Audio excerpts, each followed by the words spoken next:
Hello, everyone. It's TheGamingDusty. I'm an idiot. I forgot to hit record. Luckily, we did not forget to hit record, including me, on Audacity. So the first 30 minutes or so is going to sound a little different. You know, our mic filters and stuff are gone. But other than that, the full episode is here. So thank you for understanding that the first little bit's going to sound off. Once I realize where I messed up, the episode fixes itself. It's fine. It's fine. It's fine. All right. Welcome to Collecting Dust, a podcast where we go through our video game backlogs. This is Season 2, Episode 1. Before we reintroduce everyone, I'm going to go over the rules really quickly. There's only 2 of them. The game that we recommend has to be a year old, and 2 of us have to have never played it or have played it so long ago we don't remember anything about it. Oh, 2 of us? 2 of us. Wasn't it used to be 1 of us? Yes, but now there's 4 of us at the start. That's just when you joined, we just kept doing the rule that we had, but now it's balancing season. New seasons out. Patch notes, baby. The new season patch. We're balancing.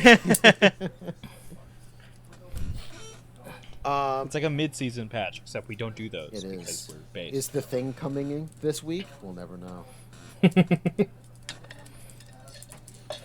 What they do is they just re-release Mr. Fantastic, but like again, so you can have 2. We removed Hero Brian.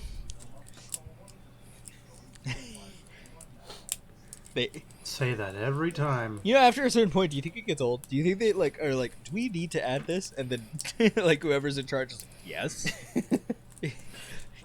Craig over in marketing is like, you have to. It's the only thing that keeps those animals in check. You heard nothing. You didn't fall over, did you? And it was one of those things where I went to catch it, and by trying to catch it, I punched it, so it was flying a different direction, just to hit something else. You failed. So that was me and by punching failed, my phone. I mean you lost. And by Love, lost, I mean you lost the fucker. game.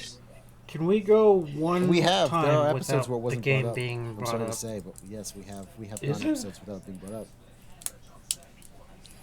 Unfortunately, Oh, again, rebounces. That game is dead. You don't get a point for it. Fuck Sorry. you. oh, Ha. ah! Can we give a point to the game? No. If I I don't remember know if last we're doing season, points like the that game anymore. got 16 points or something like that. 16 of the episodes you were in, that it was brought up. Or at least, it might have been brought up multiple times in some of them, but you brought it up 16 times. I think I brought it up This once. is so sad. Nerf Mr. Fantastic. Mr. Wulfryk. Alexa, play Despacito. Nerf Pitbull. Nerf it. He has that bear spray from Jimmy Alaska. He's got that now. He's had it for like 10 years, but he's got a real disjointed hitbox, so it's really throwing everything off.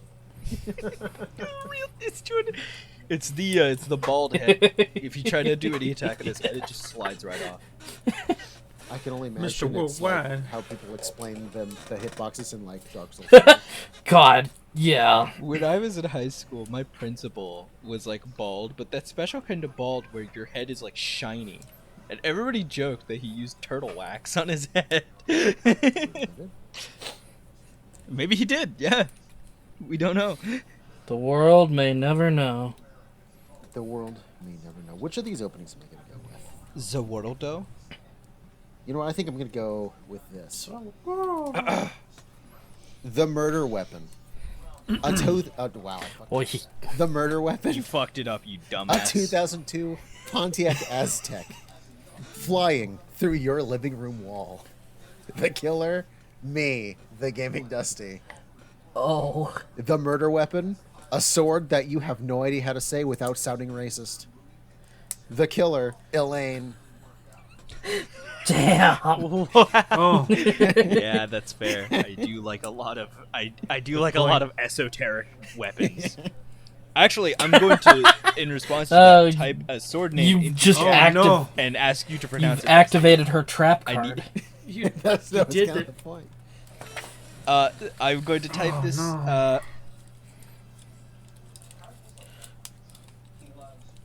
I need you to pronounce that.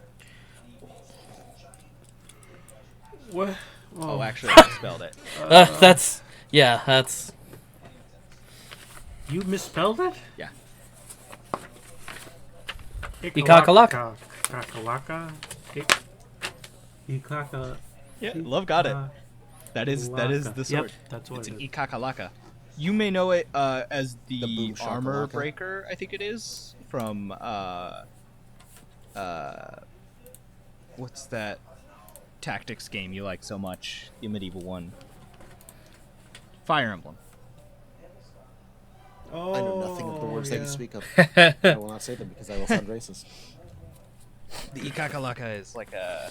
Boom I shakalaka. actually don't know much about it. All I know is that it's a sword that has like a rounded tip instead of Just like an actual point. Yeah, just like a peanut. Just like a peanuts. No peanuts. Just like my schlong. In the Philistines, straight up jorking it. And by it, haha, let's just say my papal No. The murder weapon. A full 13-gallon Tupperware container of loose Legos at terminal velocity. The killer, Fancy Lad Gamer. Oh, You at the top of a building with a 13-gallon how big of a tub was Tupperware it? container full of loose Legos at Oh yeah, velocity. that would. Man, Legos are kind of That- heavy when you that have would a do lot it. of them. Yeah, I just feel bad for the cleanup crew. Not only do you have to deal with whoever got squished, there's now Legos scattered all over the floor. Your feet are That's ruined. a hazardous. It's a biohazard and a hazard, like just a normal hazard. It's a bi- You step in there, you just die It's a immediately. biohazard, and no one can walk there because it's just dangerous in general. All the Lego. It's hazard from Overwatch. Oh. The murder weapon. A Gundam built out of garbage. Okay. The killer, Wulfryk. I'm gonna be honest. Every single one of these, I have the hardest trouble making a joke about you. You're kind of hard to make a joke about. I'm gonna tell you. I'm just that perfect. You could have just had a Halo weapon. You are. The other one I was gonna go for was a needle and thread. You're a cute teddy bear now. That's pretty Who's good. duct taping something? What did I just hear? Oh, I tore the a sticker off of my trash can because my cat's been trying to How get dare you? it. Oh, it sounded like you duct taped her mouth shut. Stop, you will stop. I would meowing. never. No, I like when she meows. I don't like when she's trying to tear up my room. She's made it a pretty solid way through the drywall. You know, the funniest thing, I have a half-built Gundam sitting in front of me right now. That's why I'm gonna be honest. I wrote that one down today because you are doing Gundam, and I was like, oh yeah, that is something they like doing. I'm gonna put another sword name in chat, and I want you to pronounce it, Dustin. You're not gonna get him to. I'm not gonna do it. I'm gonna sound racist, and I'm gonna be killed by you. Oh, I know how to say that. It's in. Depending on what is written, I'm gonna be upset. Oh, okay. No, we're good. That is a sword. Which chat is this in? It's in our voice It's that we're in right now. The video. The recording. Yeah. At least it's an actual sword. That's where the Hanjin kakalaka Do. is. You know, you could be more off. You could be off. You did get Han right. I mean, Jane and Jian are pretty close. And Dao Jian. and Do, and again, close. The Hanjon Tao. Yeah, I'm not gonna. Say that. For my safety, I'm just gonna. I got a new. Okay, well, we're not doing swords. This is a Oh, we're video gonna be game spending 30 podcast. minutes This is the doing last this. one. This is the last one. That's It is an easy one. That's why I sent Guys, it. this is a video game podcast. Odachi? Hey, look at that. Yeah, Okay, cool. I that's got one. perfect. Yeah. I got one. All right. Okay. Format. Format. Okay, so Format. we're going to speed right into the news, which is different this time. I have news. I'm going to speed run read through all the news I have, and if any of it is interesting, you will stop me and we will talk about it. Okay. Otherwise, this is us bringing up the news. I like it. All right, so the first one, of course, the Nintendo Switch 2. Oops. Does anyone want to talk about the Yeah. Nintendo Switch 2 release trailer thingy? No. No Looks mice. cool. That's I all don't I'm have thinking. any sentiments other than I hope it is more powerful than the old Switch. Okay. That's it. That's like my whole opinion is, man, I hope it's better. You don't have anything to say about the 24 players. The Donkey Kong looks funny. I didn't actually watch the trailer, to be Okay. honest. Well, I'll just go through that. They showed they showed a about section Donkey of Kong? what's presumed to be Mario Kart 9.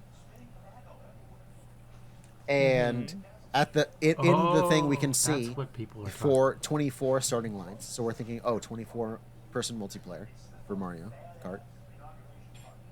And Donkey Kong got a redesign, so he looks funny compared to everyone else. It's like everyone else has like slight redesigns, Now but I wanna everyone's see what kind of like in Donkey the Kong- Mario Wonder style. And then there's just Donkey Kong, Yeah? who looks completely different than he's ever looked. Uh-oh. So Lose people him are just like, what already? are they? That's not What? good. Well, podcast That was over, fast. guys. Oh, no. Pack it up. We're going home. The funniest part is because we've got these individual recordings of our own audio, he could add this in. Like, Uh-oh. he could splice this together, He and that could, would be he fucking could hilarious. absolutely. Oh yeah, he's not even in the thing I'm going to anymore. have Oh to- yeah. Oh shit. Yeah, he Enjoy. left the video. Ladies and gentlemen, something happened. Well, So You wanna guys, talk you guys like politics that while he's gone? sports ball? I'll be right back. I'm gonna put Wow. my my plate away. favorite sports Or my, ball. my cup away. Plate? There. Oh, no, I think it's funny. He got canceled for saying a Okay, sword name. There's The whole internet canceled him. Hi. Is the gay man Talking about back? Donkey Kong. I'm only able to hear you. Oh no. Me? Yes. Uh-oh. Can't hear the rest of Oh us? no. Oh, there we go. No, I got it. For some reason, the unmuting would just not work. Cool. Well, So the that's best part just is we have audio. You can just edit in there. That's true. That is true. I can add what all of you were talking about, and I can't hear you. I probably won't do that because I can tell you, I can guarantee it's. Oh, he's gone. There he goes. What a fucking idiot! Like, is he gonna come back? What's going on? You know, It's pretty close. I had a pretty funny gaffe where I said, "Well, podcast's over, guys. Pack it up. We're gonna go home." this also means if the audio gets fucked up, now you have to edit that out of all of us. That's true.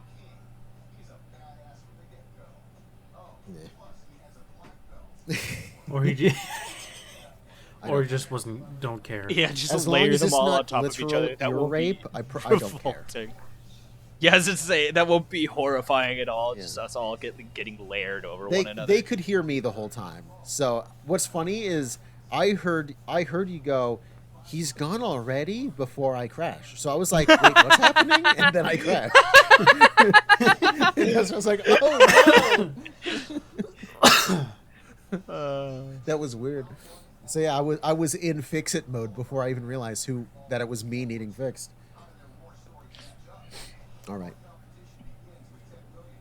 We were talking about Yeah, Donkey John- Kong looking- Donkey John. Donkey John's. Great pizza place. Papa John.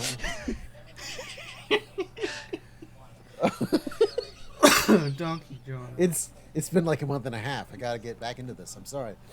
All right, from Donkey Kong looks weird compared to everyone else. He got a big redesign. The closest design he has to this is the movie. So everyone's thinking maybe this is their subtle way of revealing a new Donkey Kong of some kind. I'm looking at a picture right now. Holy shit. He looks completely different than he usually does. Yeah, it's super blurry. Can you send it somewhere? It's fucking hilarious though. The Well, blur it's is probably actually like a part of zoomed his up design. screenshot from the trailer. While It you wouldn't be look at Donkey that, Kong if he wasn't I'm going to bring this up Elon Musk, he's made it into the gaming news. Have you heard about this? Oh, is it the Path of Exile thing? Absolutely. Path of Do you want Exile to talk thing? about Oh that? yeah. No, I've been clowning on him. Well, I mean, he's done more clowning things lately, but like, this one is the biggest one because I think like even his own sycophants are like not defending him anymore on this. He made the gamers mad. Yeah. The one group that was as reprehensible as he is. That's a joke, by the way. He would not let this go. As of just 2 days ago, he was saying everyone in the Path of Exiles community who's like top rank pays people to play their account. He was not. Wait, he said that? Yeah, he's still not letting it go. As of 2 days ago, he was. That's still so not true. I know. Though. Like that's like so easy to disprove. I just love the videos where I've never played a game like this, and even I was like, yeah, he has no idea what he's doing. You can just tell. I think my favorite tidbit is my weapon's only level 62. And like every one of the like pro players who are like reacting to it be like the single best weapon in the game. Yeah. And also that's not how weapon levels work in Path of Exile. Yeah, it's required levels. And he didn't understand that. Also, a good very comparison funny. is like Borderlands, right? Yes. Or even the game that we played for the podcast this week. It has That's true. Weapon levels. Look at that. Or weapon level requirements. Mm-hmm. Now you're looking at it. Does the game need introduction? Yep. So yeah, he just got in trouble for paying someone to play his Path of Exile account for him. Got him way up, pretending he was super It's good. not like Then he he didn't live streamed have himself time. playing, and he was terrible and had no idea what he did. Here's some quick tips on what he did. He doesn't know what the map markers are, what any of them mean. He doesn't understand you can't pick more things up when your inventory is full. He also doesn't understand what things are valuable Yes. in the game. Uh-huh. Like he just like walks by some Oh. like really valuable materials from what I've heard. And then, yeah, the last one is doesn't understand Right, the difference between items levels and required levels. Yeah, apparently one of the most powerful weapons in the game in Path of Exile is level 1. So it's like Yeah. this actually makes me think about a good comparison to Warframe. If somebody were to be like, yeah, my sword's only mastery rank 8, and then they show you the Broken War, which you could get at any level as long as you could do the second dream, but also this weapon, despite being only mastery rank 8, is really good. It is Steel Path ready, pretty much. Yeah. You could take that weapon all the way up until the end game. It's good.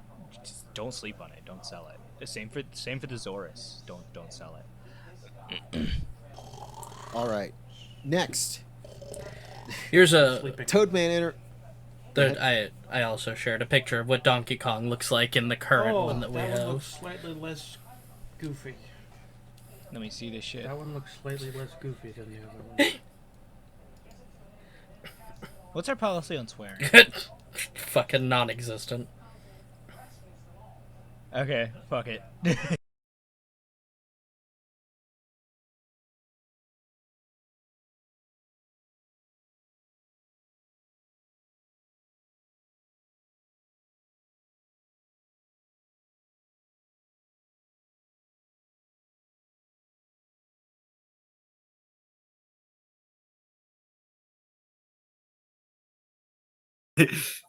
I have something to regret.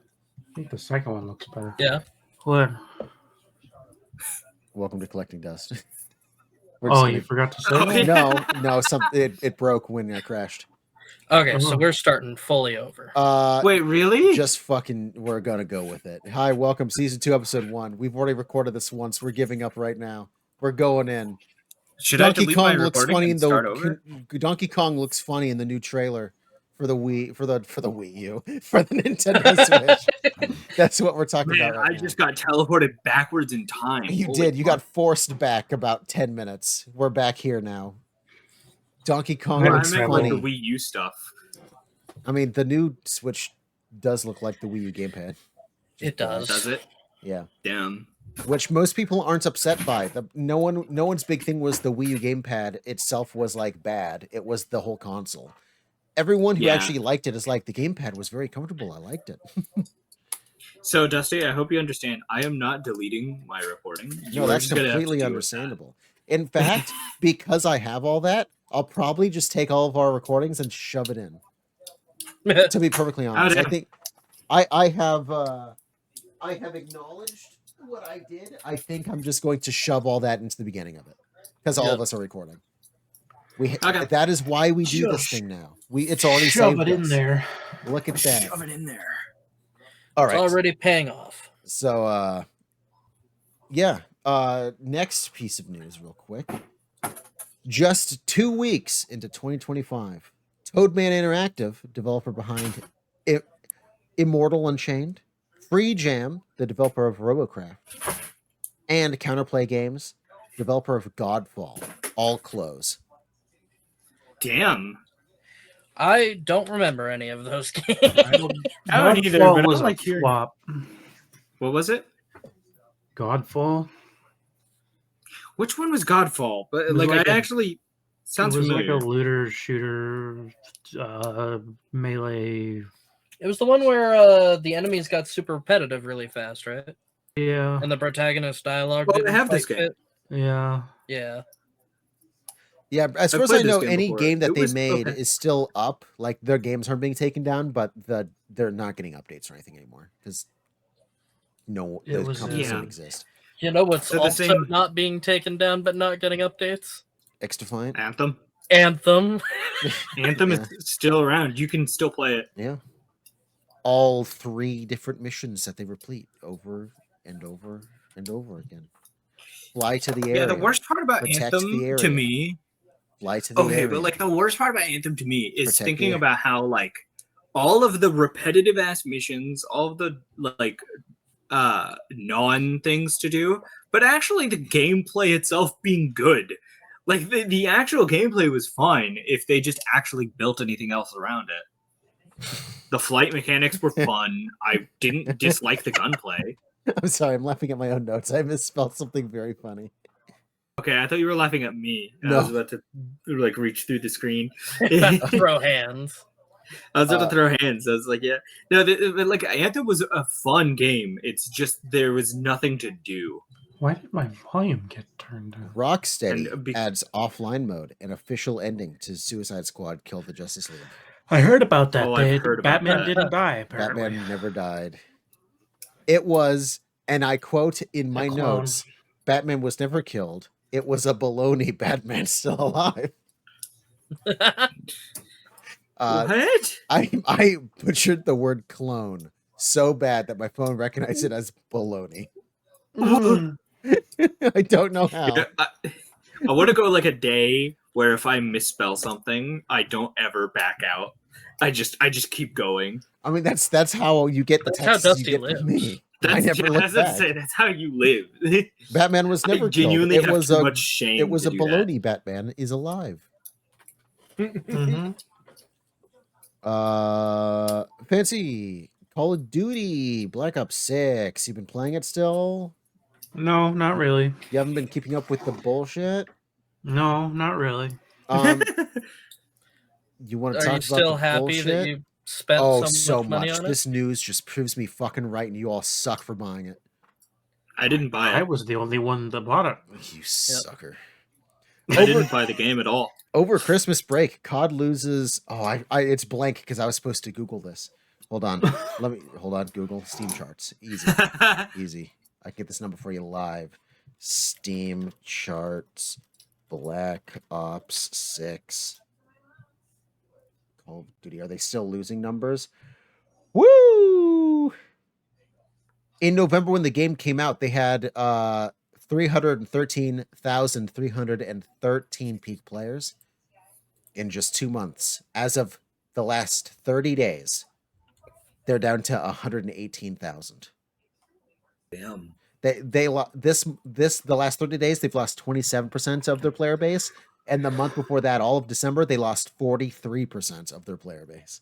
Well, they're still in season 1. Season 2 hasn't come out yet. Oh no, there's more. Hold on, there's news. The important thing to remember is that the way Call of Duty is on Steam is Call of Duty is Modern Warfare 2, 3, Vanguard, and Black Ops 6. Oh, so there's even less people playing. So Black this is the all of these people have potentially fallen off of 4 games. Or sorry, it's not Vanguard, it's Warzone. Modern Warfare 2, 3, Black Ops 6, Warzone. So even Warzone is losing people. Wait, really? Yes. All 4 of those games count as one game on Steam. That is what Call of Duty HQ So does. why are they losing people? I don't actually know what's going on. Because it's Call of Duty's lame. Activision allows Oh, players that's to get skill-based matchmaking details. You can say, Oh. I would like my details. And they started coming out and everyone lost their shit because it just shows how scummy it is. Smart people started collecting any data given by other players and YouTubers and put it in one chart, revealing just how scummy the skill-based matchmaking tracker really is. So what does it do? The average for, account score is 0. If you're positive, your account score goes up, and if you're negative, you go down. The bigger the bigger the number, the better you are, and vice versa. XP scores and modifiers aren't tracked perfectly, making missing XP a confirmed thing. Yeah, you just see like that game, it broke, and you only got the XP for the medals you got, not the kills, because something broke, and it's very common. Player score is randomly changed to induce good or bad games. YouTuber Nero Cinema revealed that while his usual score is around 300, randomly he was pushed to 390 and held there for match after match, just because the algorithm said you have to lose now. Just all of a sudden, it's like add 90 score, you get fucked.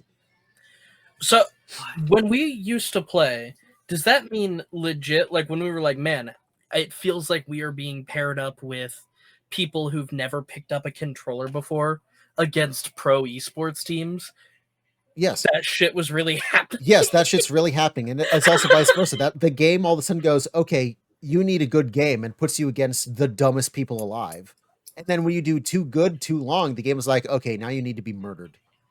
And they just retroactively add score to your player's score. So I was right that it is literally they just want you to be in a feedback loop. Yes. Like they want you to be in the loop of get pissed, play one more, have a fun-ish game, and then like rinse repeat. You play until you get pissed. Yes. And then you get pissed, so you want to play more because now you have something to prove. Yes. This started coming out in December, and that's why people started leaving, because it was one of those things where we were all like, man, the skill-based matchmaking is pretty harsh. Like, it's just not fun.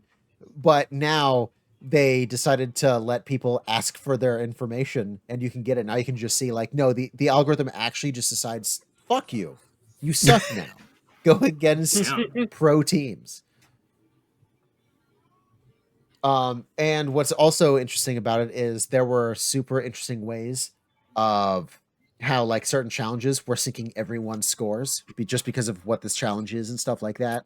Like you can very easily track like, oh, this is when I was going for this camo because I had to get grenade launcher kills or rocket launcher kills. But two people who are too good would just keep killing me. So I purposely lost over and over again until it would give me better players. But then I had to start shooting people because I got to a point where they were too stupid and the enemy team wasn't getting UAVs for me to shoot down because they were that bad. so I had to keep being like fucking with the algorithm. Like there's all sorts of YouTubers who are explaining this. Like, yeah, no, I had to do that, and now I have that information. I can just see that the algorithm was falling apart. Like, what's happening? He's usually like level 300, and now he's like negative 20. What's happening? And yeah, that was another Nero Cinema story, and he said it took about 3 hours of just full-on play after that for the algorithm to catch back up and make him where he usually is. Like, it's very... You can fuck with the algorithm if you really spend the time to. But it's also just broken, proves how scummy it is, and now everyone's leaving. To the point where Call of Duty has rushed out DLC and stuff. Like, Verdansk is coming back to Warzone. That was supposed to come out in Season 2. I believe it's, like, if not out now, any day now. Like, they're rushing that out. Are there even any other like good FPSs to switch to nowadays? I guess like there are good single player ones. Can you reach the finals? Well, that's fair. The finals. I don't know if you I- would play the finals in Call of Duty for the same reasons, though. I do, because it's fun. Fair enough. I play the finals like I used to play Call of Duty. Call of Duty lost me. The finals came out. The finals came out right when I was like, I think I'm done with Call of Duty, and it just stole me. It was time. This is like Ed was What's never that playing one single player game? I think it's Trepang. again. Trepang 2, yeah. Yeah, Trepang 2. I've started heard is it, but I really haven't good. finished it. Calfee I need put to me onto it. actually try it. Cyberpunk, honestly. Cyberpunk, yeah. There's a lot of good single player stuff, but multiplayer, it's getting X-Defiant's dead, which is funny. Just like how in the early 2000s, Toyota had the FJ Cruiser and they canceled it right before the SUV boom. Yeah. Fucking X-Defiant's like, we don't have enough players. We're going to shut it down. It's officially shut down. Here's all. We're not making any more content. Have any content that is textured and doesn't crash the game. Just have it all. And then Call of Duty immediately face plants. It's like if you had held on 3 more weeks, like a month, Literally, you would have been like, we're riding high. Here we go. Battlefield 2042 also have like a resurgence a little bit. When was that? It's like I'm as pretty far sure as, people. as far as I know, it's still kind of going through it. Like most people think that game's good now. Huh. Cool. Yeah, I mean, All right. We have one more news item. A big one, but one more. PlayStation is still on fire. Who could have guessed? What'd they do? Games, multiple, by Oregon Bend Studio, PlayStation Bend, and Blue Point. Both have live service games in the work. Both are canceled. Killed in the crib. Didn't even know Okay. these games were a thing, and all of a sudden they announced they were dead. Blue Point, everyone seems to think is okay. They're probably going to be good because they're the company that makes, Sony's good remasters.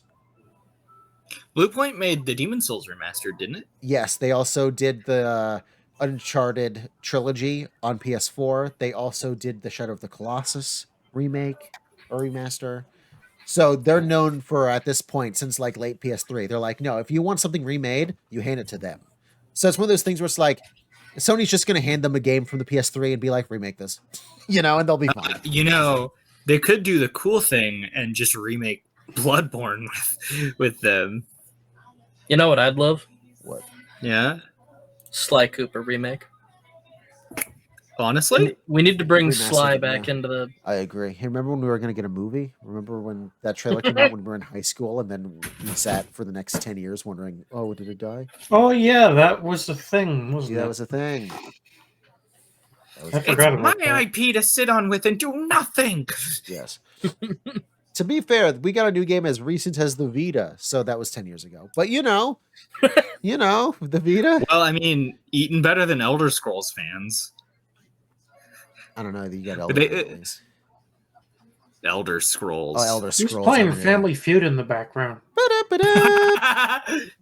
But no, Listen, Skyrim came out Skyrim is in infinite. 2011. Yeah. Yeah, sorry, that's just the TV in the background. It's all right. We'll try to deal with it. my door is a. It's a tarp. So if you had to guess, what kind of we don't know what Bend Studios was making. We're worried about them because the last game they made was Days Gone, which didn't do the best.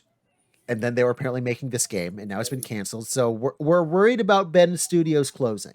That would suck.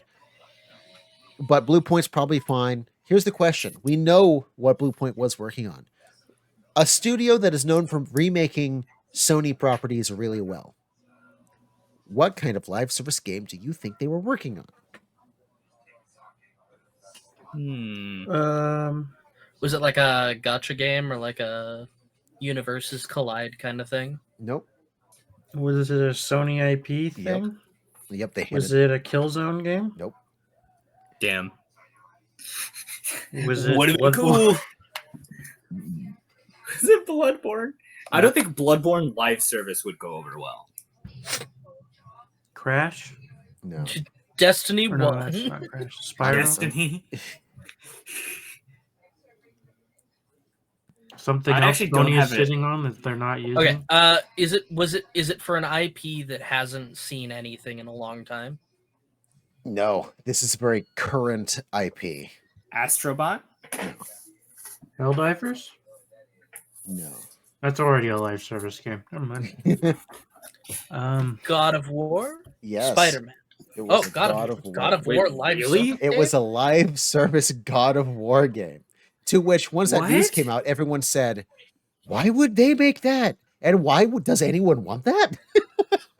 That's a terrible idea. What would even be like the Yeah, premise? what would you do? I don't know. We don't know. All we know is it's a live service God of War game that has been I confirmed. hope they're allowed to So- talk about it because now I'm deeply curious. Yeah, I'm deeply confused. I genuinely really want to know what this was going to be. Yeah. Yeah, actually, you know what it makes me think of? Because like all I could think of is maybe something about like the gods and stuff like that. But also, isn't that just like Percy Jackson type shit at that point? Yeah. So that is 2 more live service games that Sony has killed.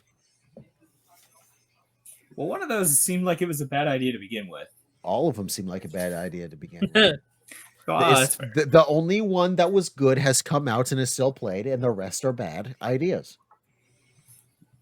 You I didn't like think- the I Last think of the- Us one that was talked about? Yeah, that's one that was canceled. The Last of Us Factions was being turned into At a least full-on I can game. kind of see a way that they would do that. Yeah, because that was a You game mode know? in the first game. They were just, instead of putting it in the second game, that was going to be its own game.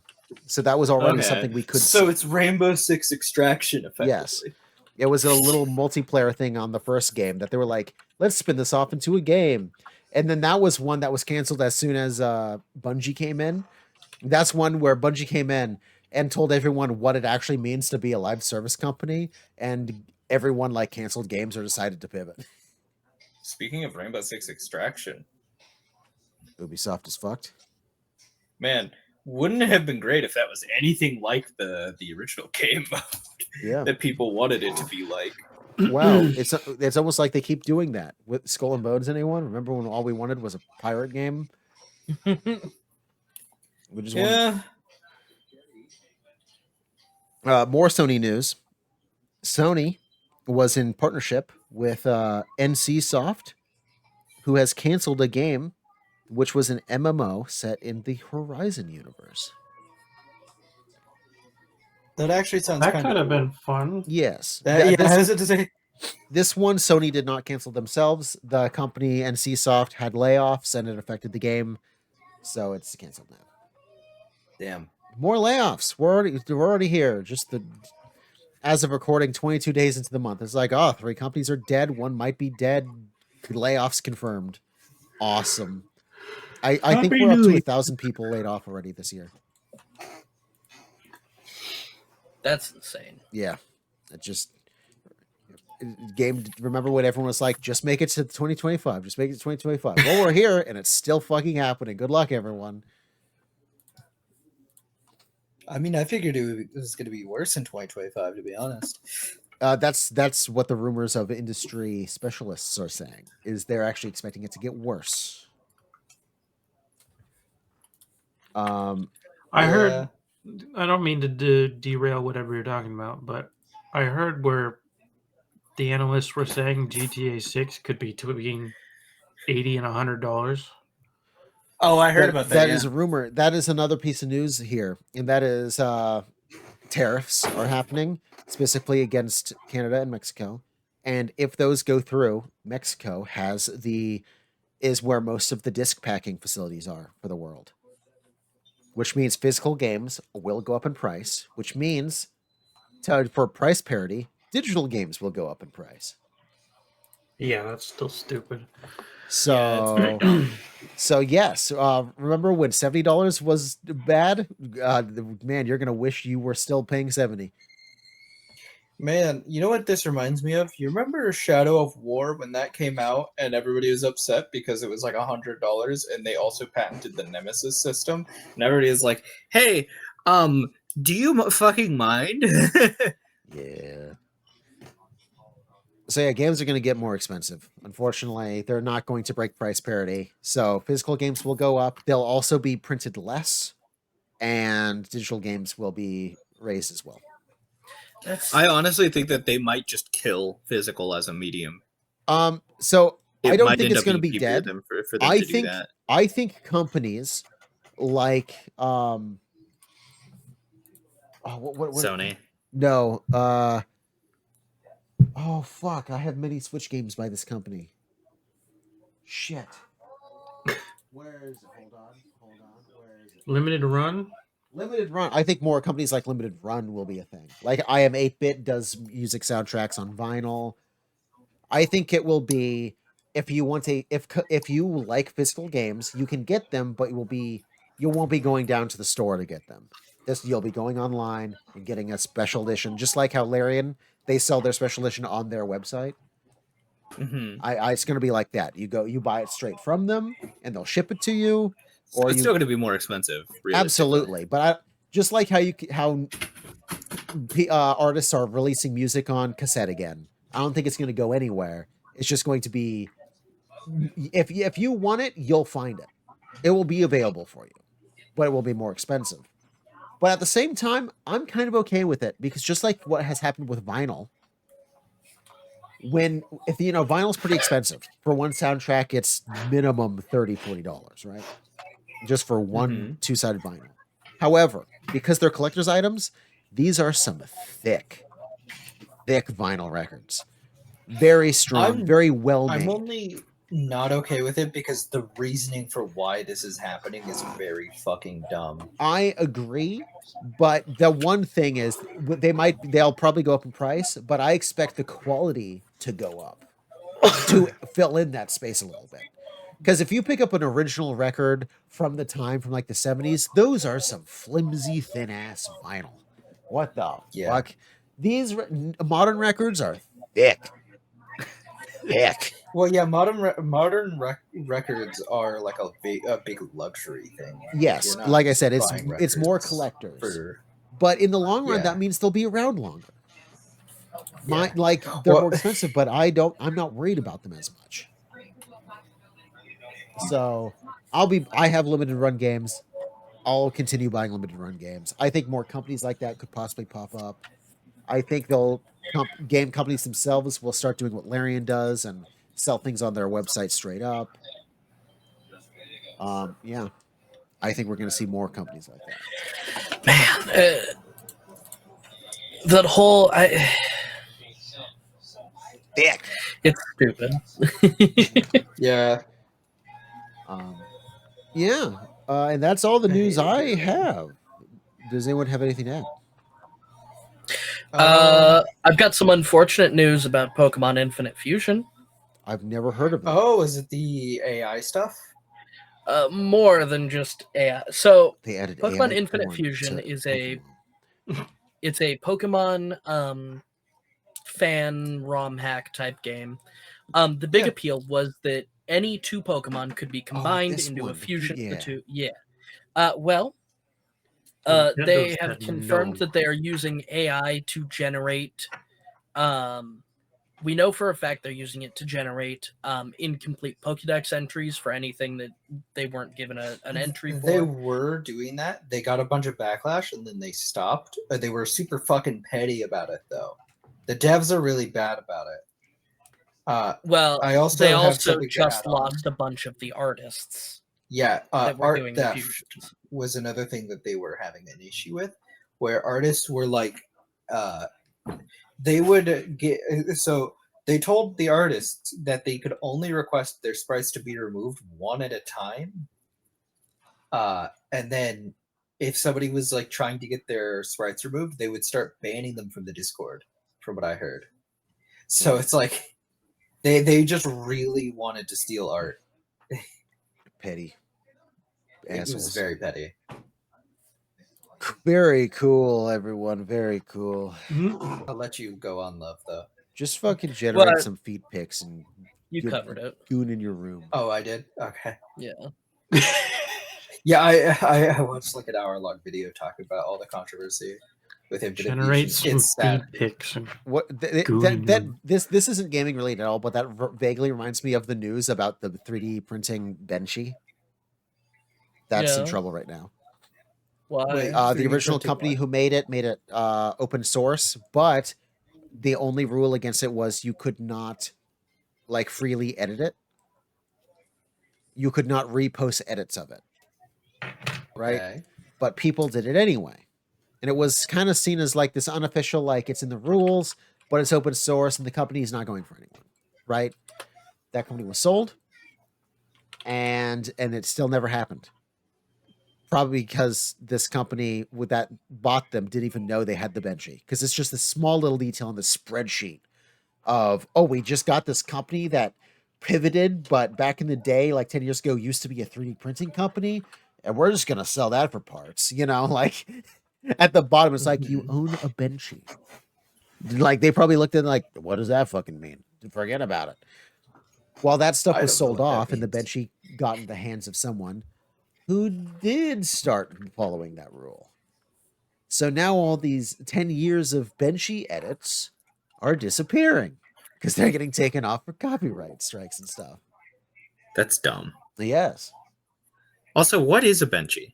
It's the little The boat that you boat. 3D print. That is, you know what I'm talking about, right? That little boat, yes. Eelayne? I'll Nope. get a picture of it for you. Here. It's like a little tugboat, basically. Okay.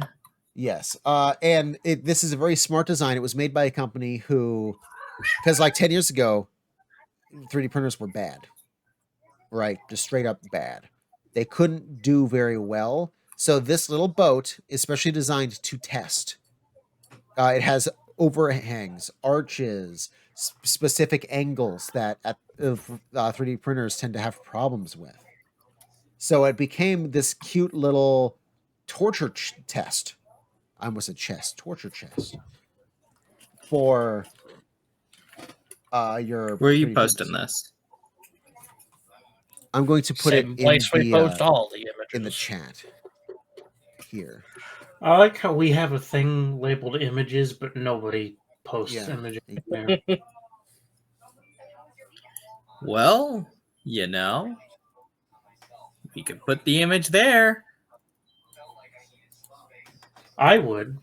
But It's not going in. I'm gonna have to put it in the Discord. The picture's too big for this. that's what I meant. That is what I Images. meant. Images upload folder. Benchy. It's this little guy. There you go. Oh. Perfect image. Yeah. Okay. So the whole. If So it looks like the boat that you guys tried to make for Survival of the Fittest. Unrelated. unrelated. But yeah, Download on itch.io now. the roof has texture on it. The little holes at the top, that it has to 3D print those going up. There's text on the very bottom of it that you can't see, so you have to be able to read the text, which means the bed adhesion needs to be good enough. If the hole is wavy, it's not cooling down enough, and it's getting too hot. Right? This is a little like you print it, and just based on how it looks, you can see how your 3D printer is working and what you need to work on to get it to print better. That's actually really cool. Yeah, and it's like 10, 15 years old now. And only recently are people having to abandon it and like promise never to use a Benchy again because now all these fun edits are being taken away. There's some really fun ones where like there's a sunken one that you can 3D print in like water, like food safe plastics, so people can put sunken Benchies in their fish tanks and stuff. All of those are gone. They're all gone now. They're being taken off. 3D printing is really cool. Yeah. Now what's funny is, it's a bench because it's a boat, but it's called the Benchy because it's a benchmark. bench test, So now the community has Bodie, which is a little bench that you print. Bodie McBoat. It's a bench called Legally Bodie. distinct Bodie. Yeah, Bodie. It's just like how I forget exactly which Reddits there are, but there's famous Reddits where a Reddit community has a stupid name, but that stupid name is actually its own community. So that community has to take the name of the one that stole their name. So they're backwards. That's what happened with this. The boat is called Benchy, so the bench is called Bodie.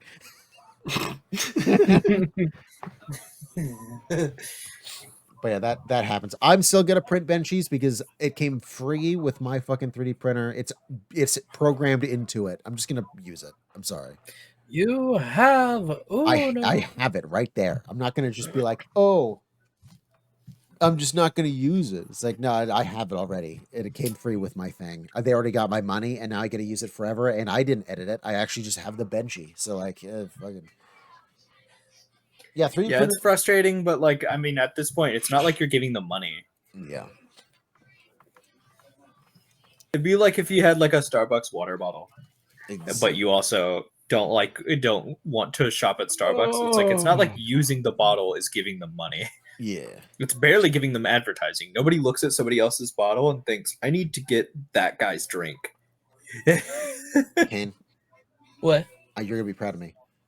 I listened to episode 26, still in editing hell. I'm so sorry. This one will probably be 2 for a bit. However, I found a video editing software I like. It's just I made it in free software, which means it has stupid, terrible, ugly watermarks. But I actually like the 3D software, so I'm going to buy it next paycheck, and then I'll just be able need to a sound recording software that's so freebooted that it advertises for itself once every 45 minutes with a really loud, overbearing voice. I love how those kind of things show up in songs sometimes. Yeah. That's really fun. I had a song. So back when I was bad at exploring the internet to download things, I legit had a song on my MP3 player that in the middle of the song, it was like downloaded from coolsongs.com, just right in the middle of the song, and I'm like, All right. Anyway, You know what, Dusty? Actually, also that being said, whatever you're recording, the screen that shows up on the YouTube what you need to do is you need to get unregistered hypercam and record over it with that. No, so it has the watermark. No, I'm gonna put the what's that video recording software people used to use for like Bandicam. Bandicam. I'm gonna put the Bandicam watermark at the top, right in the middle. Do you want to talk about people who used to use Bandicam? I used to use Bandicam. So did I. Yeah. My first channel is nothing but Bandicam. You can see the Bandicam.com logo. Absolutely. In every old video I was have fucking saved on 13. my I wasn't device. paying for that shit.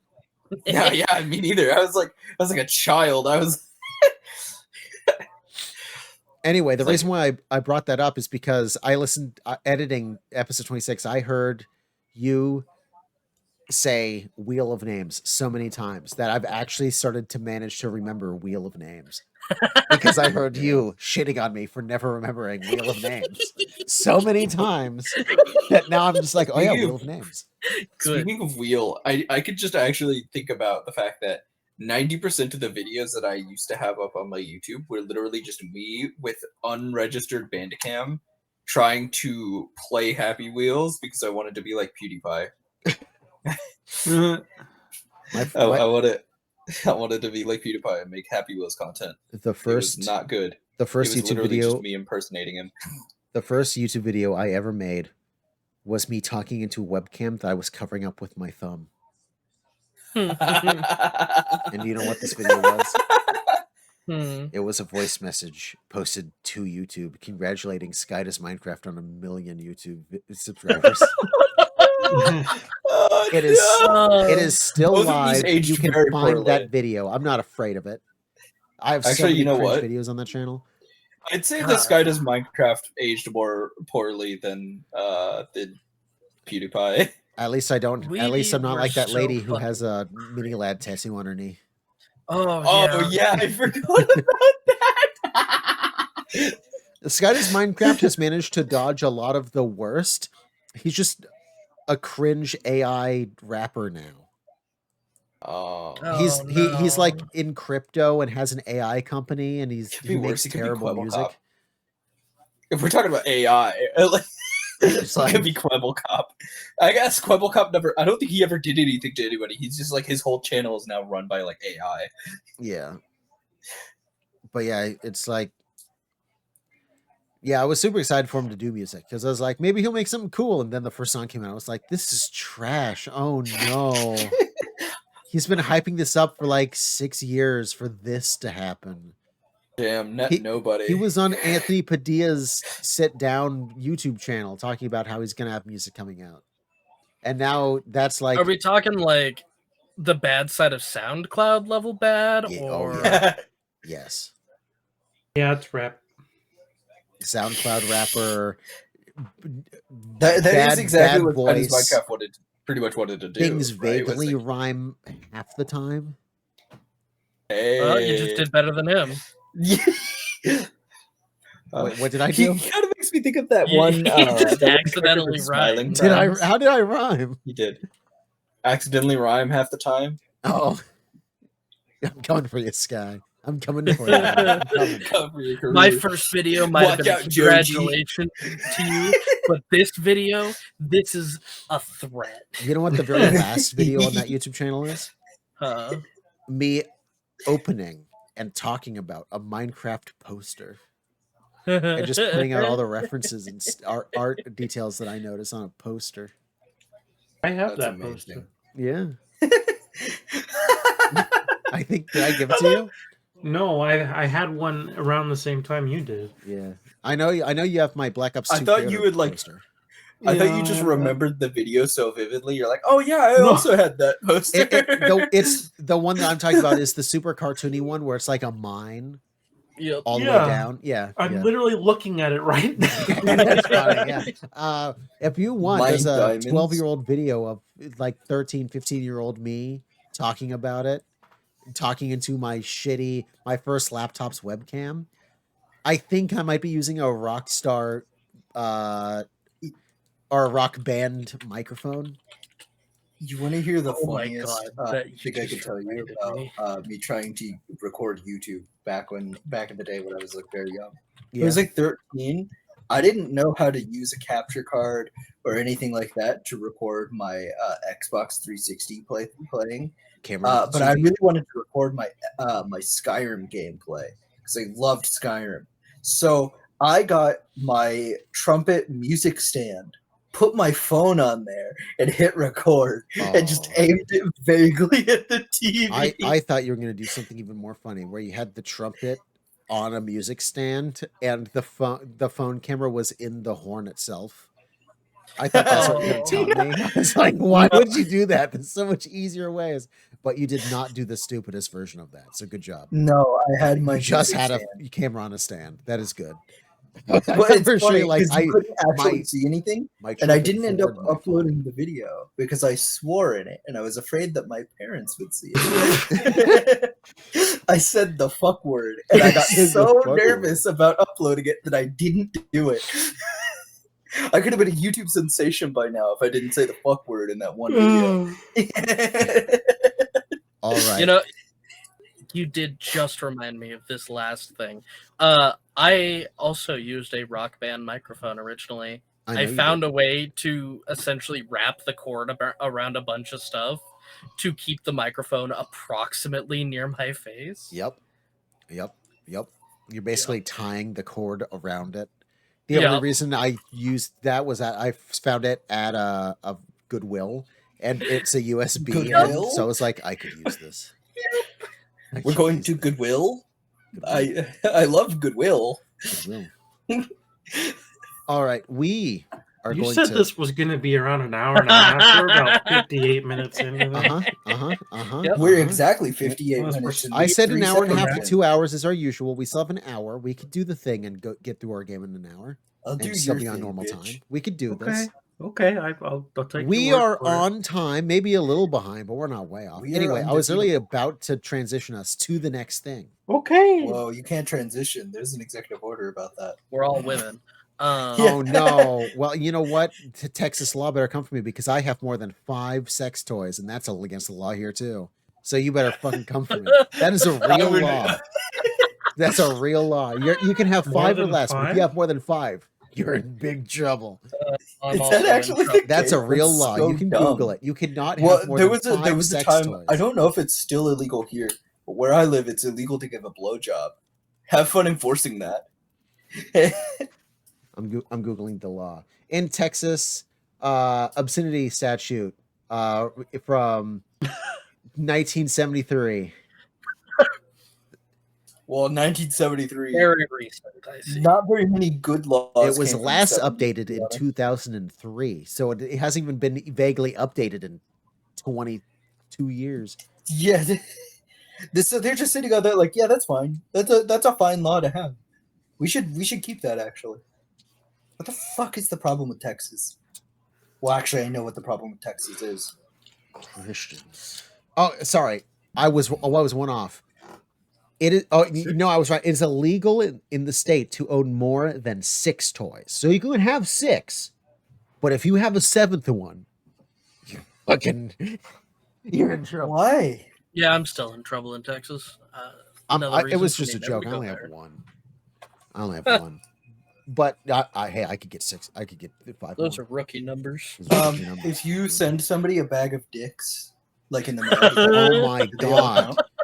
Is that like a felonious act? If I in sent a Texas? box of ball gags to someone in Texas, and then That's like, and then reported them. I didn't trap them with ball gags. Oh man. Well, now you can't because you said it on record. But like, but now like you've given away your element of surprise. But What's the definition of a toy? If I just had a box of like harnesses, how many combs can you own? Every one of those handles could be used like that. how you better not get any more than 6 cucumbers at the store at once. Because if you get 7, we're highly suspicious. What would anyone Wait, need 7 You go to cucumbers Texas and for? all of the bananas are like in 5 or less. Like they're all like in bundles of 6 or less. That's You fine. grab 2 bundles of bananas and a cop shows up and shoots you 37 times in the chest. Oh, All right, so we Stop are resisting. He's put down the bananas now. I'm glad we're not getting political in any way in our video game podcast. listen. Not at all. Listen. It's like in Cyberpunk. If you stand next to an officer for too long, they just start shooting you. Listen. I all I'm going to say is the 2 straightest people here. One is, we have a trans person, and then we have someone who's gay 50% of the time, and then we just have 2 basically straight up gay men. Like, Yeah. this is the type of podcast where pronouns are a thing. If you hate Facts don't that, care about your feelings. fuck off. Facts don't care about your fair. feelings. You can transition, and it's fine. I'm going to transition to hating you. My new pronouns hate you. I actually, since we are on that subject, the facts don't care about your feelings thing, that's actually dumb. Like, on the basis of facts absolutely care about your feelings. Everybody has bias. You can believe things, and you can also believe things that are wrong. Also, if facts didn't care about your feelings, you would be an atheist. I believe the sun is blue. I believe it. Well, when I look up, the sun blinds me and it turns blue, so. Exactly. I'm not wrong. The sun's blue. Sun's blue. Mm. You ever what color is the after image in your eyes when you look at the sun? It's blue. Therefore, It's the blue. sun is blue. Yeah, the sun's blue. All right, we are going to do what seemingly everyone else decided to do this year, which is Fantasy Critic. We're going to do Fantasy Critic. That's basically all it is. We're going to each choose 5 games, and then through the next year, you're going to be able to choose 5 more, plus any game you're going to bet against that someone else here has chosen as a game that they think will do good.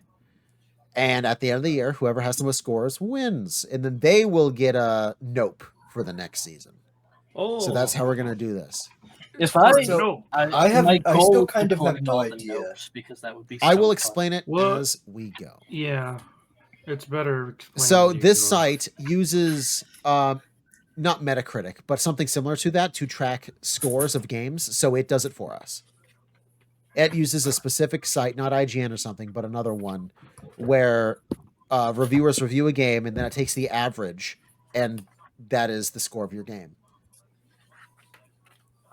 Mhm. Okay. And you're basically trying to be the best game publisher and only pick the best bangers to release this year. So if you were a Okay. publisher, how good would you do? It's just like fantasy football. You're choosing a team of just random football players to make the best team. We're doing that, but we're publishers. So I'm gonna look up what games are gonna be coming out this year. Well, I You think there's should a have list been on the doing that website. already. Yeah, we've been making a list. I've got big games. I've got small games. I got a few. I might be mean and choose someone else's game. Elaine, I have a game specifically that I think you've already forgotten about that I'm going to steal from you. And when I say it, you're going to be mad. You're going to be upset. It's Anyway. waiting for you to set the draft. Yes, order. I'm going to spin the draft right now. Our Oh, names yeah, are I was on gonna the say. wheel. We're I spinning. love the wheel. How I'm going to do this is I'm going to spin it once, and whoever gets chosen first will then go to the left. That's all I'm going to do. So if Fancy gets chosen first, the order will Go be to the Fancy, left. Wulfryk, me, Eelayne. What do you mean Okay. go to the left? On I say on the left because on the screen for the viewers. Oh, is that Basically, the you're going to be order? the starting point of the rotation. Yes. Oh, that's the So that's order. what we're Okay. we're spinning for the starting points of the rotation, and then I believe if you want to just do normal, or we could do snake draft. Which one would you prefer? Snake. Snake. Okay. What is snake? So The it'd last be if person I go goes first, it'd be first on the me, next Elaine, round. Fancy, you, Fancy, Elaine, me. You'd go twice if you were at the end, and then we'd do that until all of It us choose gives the 5 games. person in last a chance to get something good. Yes. So it Okay. basically reverses every time. If you're last, then you're first the second time around, and I'll be last. All right, so we'll do snake. So we're spinning for the start. Oh boy, wheel! Don't screw me now. Wow. I feel bad. Yeah. It's me. So it's you. I'm just going to share this. The reason why I was making noises Was it right on the line? between you and me, yeah. Oh no. The wheel loves us. Uh, So is it you, me? So it's me, Elaine, Fancy, you. Okay. Then you, Fancy, Elaine, me. Cool. I got to go twice back to back. Yes. That's Yeah, not the order I here's- see on here. There's no how the wheel ended. Oh, Like- It's perfect. Yeah. all right, so let me go in here. I will select draft manually. Me, Elaine, Fancy.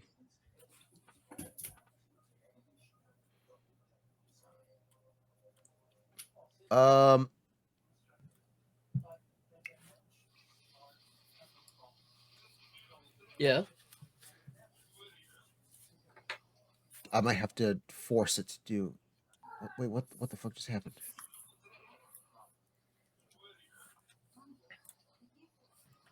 hmm Something just broke. Reload the page.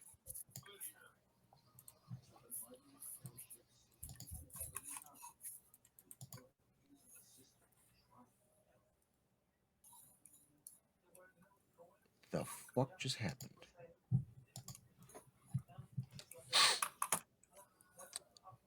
What? I think I've got a virus. What installed that? What the fuck is that? Well, I get to go through I gotta go through Task Manager with a gun and just start shooting shit down. I'll do that after this. It's not affecting OBS. That's all that's important. Fantasy. I don't know what the fuck.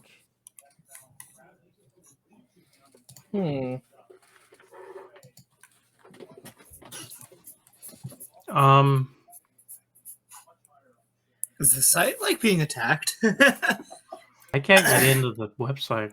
Oh, so Yeah, was I that think it's- not me? Is the site being fucked? No, that's the website. I just looked up what It it says is. NGINX. Yeah. Yeah, Okay. Nginx is a web server that can also be used as a reverse proxy. And HTTP cache. It was created by Russian developer. Fantasy Critic was taken down. Oh my god. Oh, Oh, well. That is. Do you think we need to postpone? So no. What I can go in and set things manually myself. We're going to do this honorably, and I'm going to make a spreadsheet, and we'll do everything this way, and then when the site's back up, I'll put it all in myself, or I'll have you put yours in. But we're going to take notes, so none of us can cheat. We're just going to do it now. All right. all right. I thought for sure somehow I downloaded a new browser No. of some kind accidentally. I was like, what the fuck? Did it download anything on me? no. No. It's very Okay. clearly an attack is going on to Fantasy Critic. Well, Great. we caught that shit. Is it because I looked I at looked at the most recent thing I downloaded onto my computer, and I'm going to send the picture. It's a picture. I'm going to post it in images because you guys need to see this. I will not be doing that. This is the most recent thing I saved on my computer. Mainly because the No. most recent 2 things I've downloaded I've already sent because they were for this podcast. So there's no need for me to fucking do that. Excel. Look. Man, I'm going to trust you guys. I'm not writing shit. I'm putting together a thing. So it's He's making a spreadsheet. Dusty. I'm spreading the sheets. I'll spread your sheet. I beat you to the joke. I'll kill you. I'll murder you. Oh no, did I say a sword wrong? Am I racist? Well, you are, but that's like different. Oh. I'm joking. All right, so I get to go first, which I could steal big game. I could steal little game. I could I take hope the you obvious don't. one, but I'm not going to. I'm going to hope. I'm going to start with a risk right away, and I'm going to take Arc Raiders. I don't remember what that is. That is the game that is made by Embark, the developers behind the finals. They got a second game. It's supposed to come out this year. Hopefully it does, so I can get some points. I want Arc Raiders. It's supposed to be an extraction shooter of some kind. But I'm interested. Interesting. Yeah. So, yeah. Eelayne. I'm also going to go with a game that it's technically safe, but it's mostly just a hope pick. I'm hoping this game is good, and it's Pokemon Legends ZA. That was on my list. I was hoping I might be able to steal that if no one grabbed it. Yeah. Pokemon Legends. Z. Wait, am I last? Nope, or you're second? next. Yeah, you're Okay. next. You're next. Yeah. What would you like to choose? Fancy? I'm gonna take GTA 6. Yeah, I think this is the first and only podcast where GTA was not taken first move or second move. It made it all the way down to 3.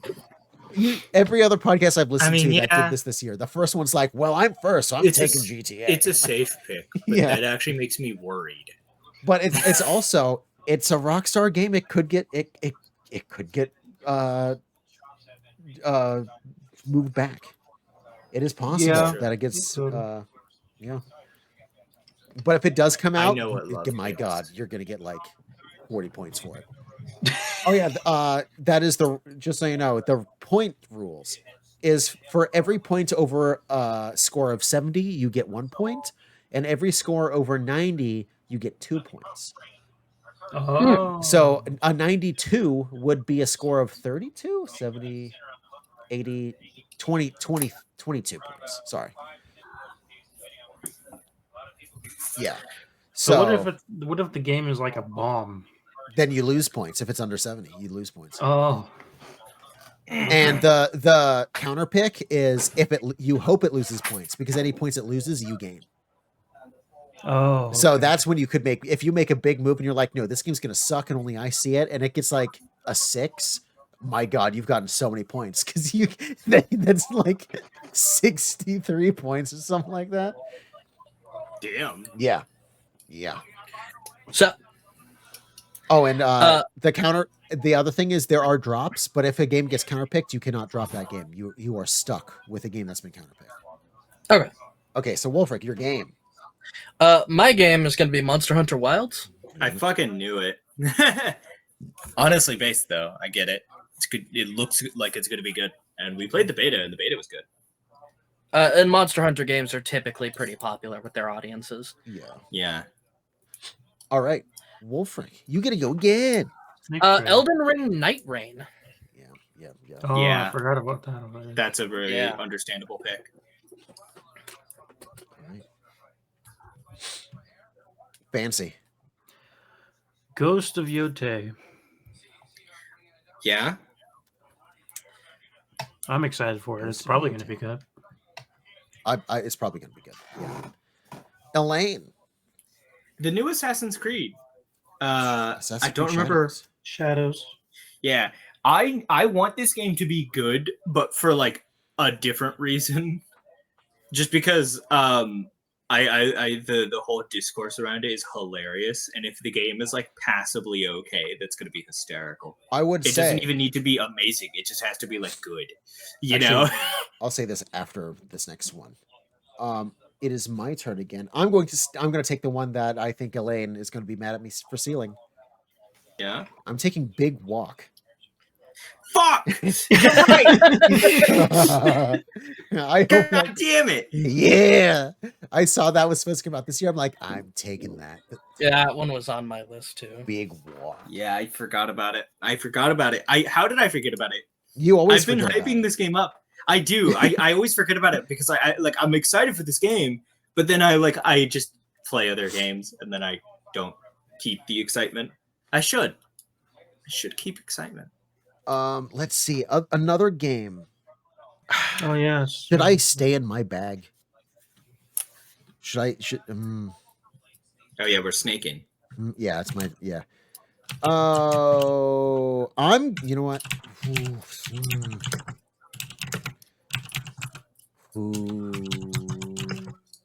I'm going to take Killing Floor 3. Fuck, that was my next one. That was on my list too. You stole from me twice. Well, I only one of them was on purpose. Eelayne. Well, give me a second. I don't know.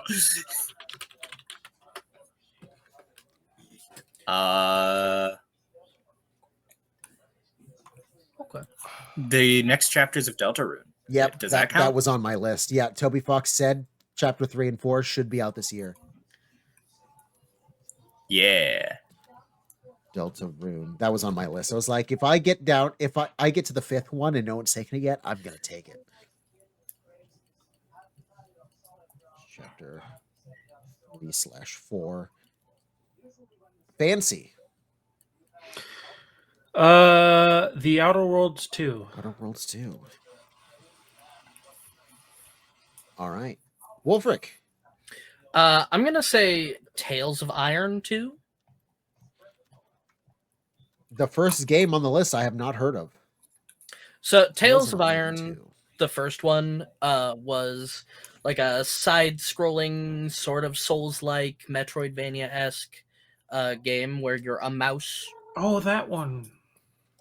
Yeah. Yeah, I remember. And then You were I'm fighting gonna against frogs, I think. fighting against several things. I'm gonna follow that up with Shovel Knight: Shovel of Hope DX.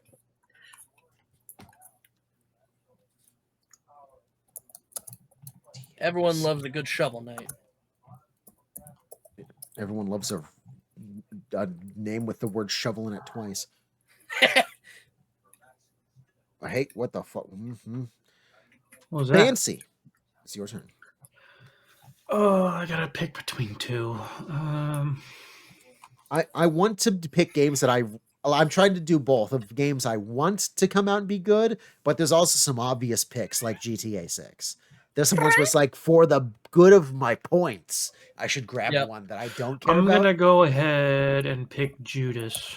Oh, Judas. From the people that made BioShock. Hopefully that comes out this year.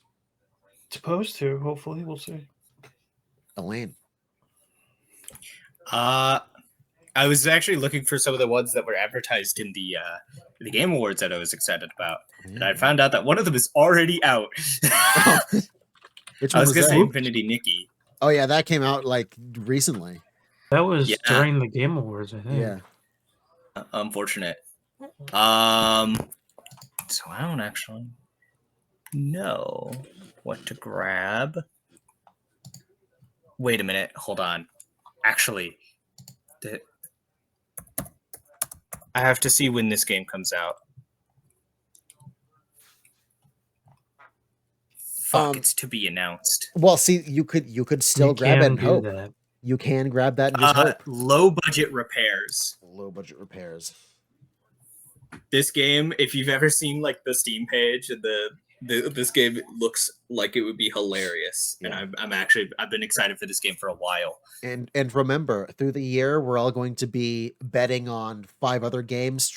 So all of us have 10, and you're also going to be allowed to drop games. So if in a couple months you really don't think low budget repairs is going to come out, you could always use one of your drops.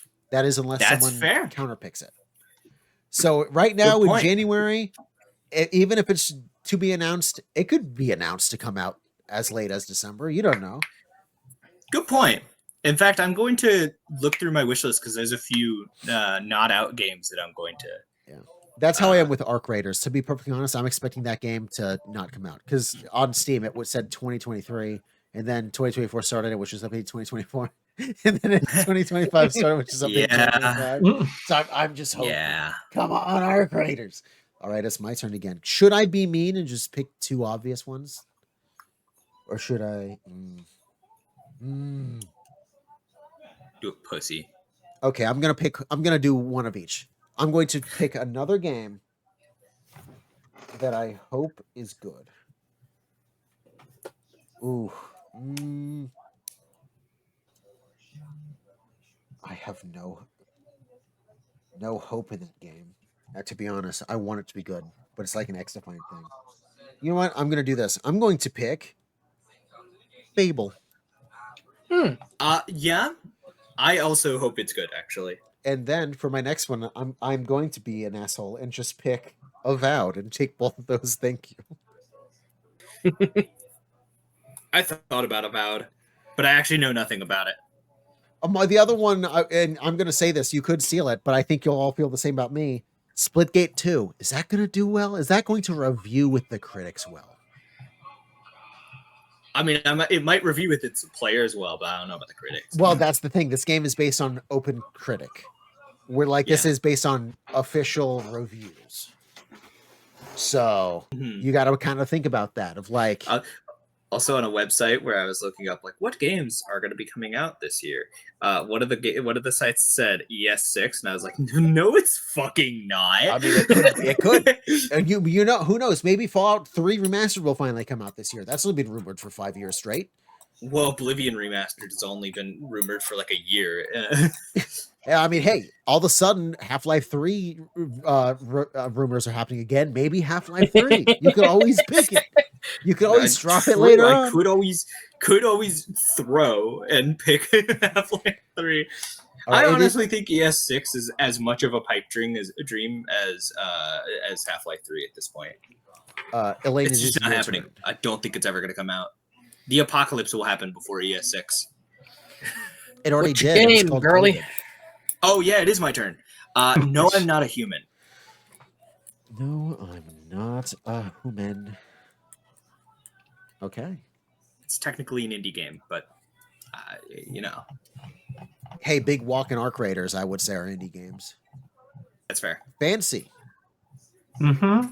I mean, you also Deltarune. Like, they're allowed. That's true, yeah. As long as it's popular enough to vaguely show up on a list like this. It's your turn. I hope it's popular enough. I'm going to take Atomfall. I just now started hearing about that game. I only know the logo. I see an article saying Atomfall, which is basically British Fallout. I mean, honestly, it's a niche. Not Fallout London? No. Great. Wulfryk. I am going to take Little Nightmares 3. Oh, I thought yeah. about that. Good point. And then a little Nope. because I hope Nope. to. Nope. Oh, That is 5 is games that for all five? of us. That's 5. That's Cool. all. Is it 5? Is it really? Yes. I can go through them. No. I'm Yep. Go for it. Go for it. Actually, yeah. Let's do a recap. Okay, so I have Arc Raiders, Big Walk, Killing Floor 3, Fable, and Avowed. Eelayne has Pokemon Legends, which I spelled Legons, Z-A. Legons. Assassin's Creed Shadows, Deltarune Chapter 3/4, Low Budget Repairs, and No, I'm Not a Human. Fancy has GTA 6, Ghost of Yotai, Outer Worlds 2, Judas, and Atomfall. And Wulfryk has Monster Hunter Wilds, Elden Ring, Night Rain. I put Night Train. I put 2 T's in there for some reason. Tales of Iron 2, Shovel Knight, Shovel of Hope DX, and Little Nightmares 3. So next, of all those games listed, Wulfryk, which one do you want to bet against? Actually, this game will fail. Give me points, please. Ooh. There's a couple obvious ones, to be perfectly honest. Yeah. You could be mean and force Fancy to keep GTA 6, and if it doesn't come out this year, he's fucked. That's kind of what I was thinking. You could bet against Assassin's Creed, which is a safe pick. You know, Yeah. there's some choices for it. I'm even going to put me on there. You could vote against. Honestly, Fable might not do well. Arc Raiders, who fucking knows? So that's the thing, right? Do I make it personal, or do I go with something safe? Because if I go with something safe, because I want the Assassin's Creed game to be good, just to spite everyone who's like, oh, it's gonna be bad because stupid. Because reasons. there's a black man. In My it. take is I don't think it's going to be bad. I just don't think it's going to sell enough to save Ubisoft. Yeah, I don't think it's going to sell I well. think the but game's it gonna might- be okay, It might though. score well. Yeah, I don't think it's going to be terrible. The other thing is, I just don't like Grand Theft Auto. Yeah. So Wow. I mean, so you I'm gonna lock you into GTA 6 and the Okay. off chance that it doesn't come out. then you I think it will. So here's the thing: if it doesn't come out, you don't lose any points, and Wulfryk will also not gain any points. He's just forcing you to not get anything by doing it. Okay. Well, At Forcing best, you to take a big old goose egg in that Yeah. slot. at worst, you lose some points because for some reason it was a really bad game and it scores worse. More than likely, it doesn't come out, you get nothing, or it scores well because it's GTA. Yeah. Fancy, what game would you like to bet against? Any game that's not your own. I'm going to bet against Fable. Fable, okay. I was going to do too. That honestly. woman is ugly. The game's gonna be bad. That's just I honestly think it's mental going to be picture fine. I had was people saying that woman was ugly. Eelayne, what game? So I remember. I think everybody's games except for Dirk's. What did Dirk have? Monster Hunter Monster Hunter. Wild, Elden Ring, and Night Rain, Tales of Iron 2, Shovel Knight, and Little Nightmares 3. I'm not saying the full Shovel Knight thing. I don't think anybody here has games that I could vote against except for. I think you got a couple. Yeah. You know what? I'm gonna lock Lad into, or actually no, Love Art. No. No, you can pick multi. can pick we the can all same pick game? Fancy. No, you can't pick yeah. the same game, but we could all lock you into games. Oh, Actually, Dusty, what was that game that you said that you had that was possibly not gonna do well? Arc Raiders. Fable or Raiders. Arc Raiders. Fable was already chosen. Avowed might I'm gonna not lock do in Arc well. Raiders. Honestly, Elden Ring Night Rain, that's a iffy. That's a new type of game. It could be Ghost terrible. of Yote could also be pretty questionable. Nah. We all know. I think We all Ghost know. of Yote is super safe. Actually, We all- that game is going to be good. Yes, I agree. Honestly, of all other games Fancy has, I would probably bet against Atomfall or Judas. Yeah. Elden Ring Night Rain is an interesting one I because think that I would probably have the most repertoire of like games that you could lock me into because of the fact that two of them are like two of these You're the one are locking indie in someone games. else's, though. I know. You gotta I'm just pick. saying, like, I'm surprised nobody's locked me in. Yeah, Night Rain is one of those ones where I think it's either going to do super good or super bad. we all know It's how the not going to server be a problems neutral are. game. They're never Yeah. been good at multiplayer. Now they're making a multiplayer game. So I will say I am going to be locking you into Arc Raiders though. Okay, understandable. I've been locked in twice. I am going to. I'm going to do something stupid, Yeah. and I'm Yeah. going to bet against Pokemon Legends ZA. Damn. And my hope is It's gonna that run I have this horribly. weird gut feeling that it's going to come out and it's going to It's be probably the going to be last. the first Switch 2 game. though. I think it's going to be the last Switch 1 game. Yep. It is actually. We know it is. But any Switch 1 game can be played on the Switch 2. It just won't have an official box on the shelf for Switch 2, you know? And I think people are going to be upset because I think somehow, I have this deep in my soul that somehow it will run worse on the Switch 2.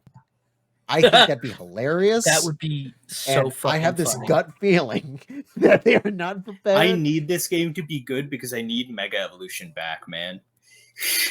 So I'm voting against Pokemon just because I think it'd be funny if it was bad. Yeah. Okay, so Actually, can I change my answer? I am going to lock love into the Elden Ring. Sure.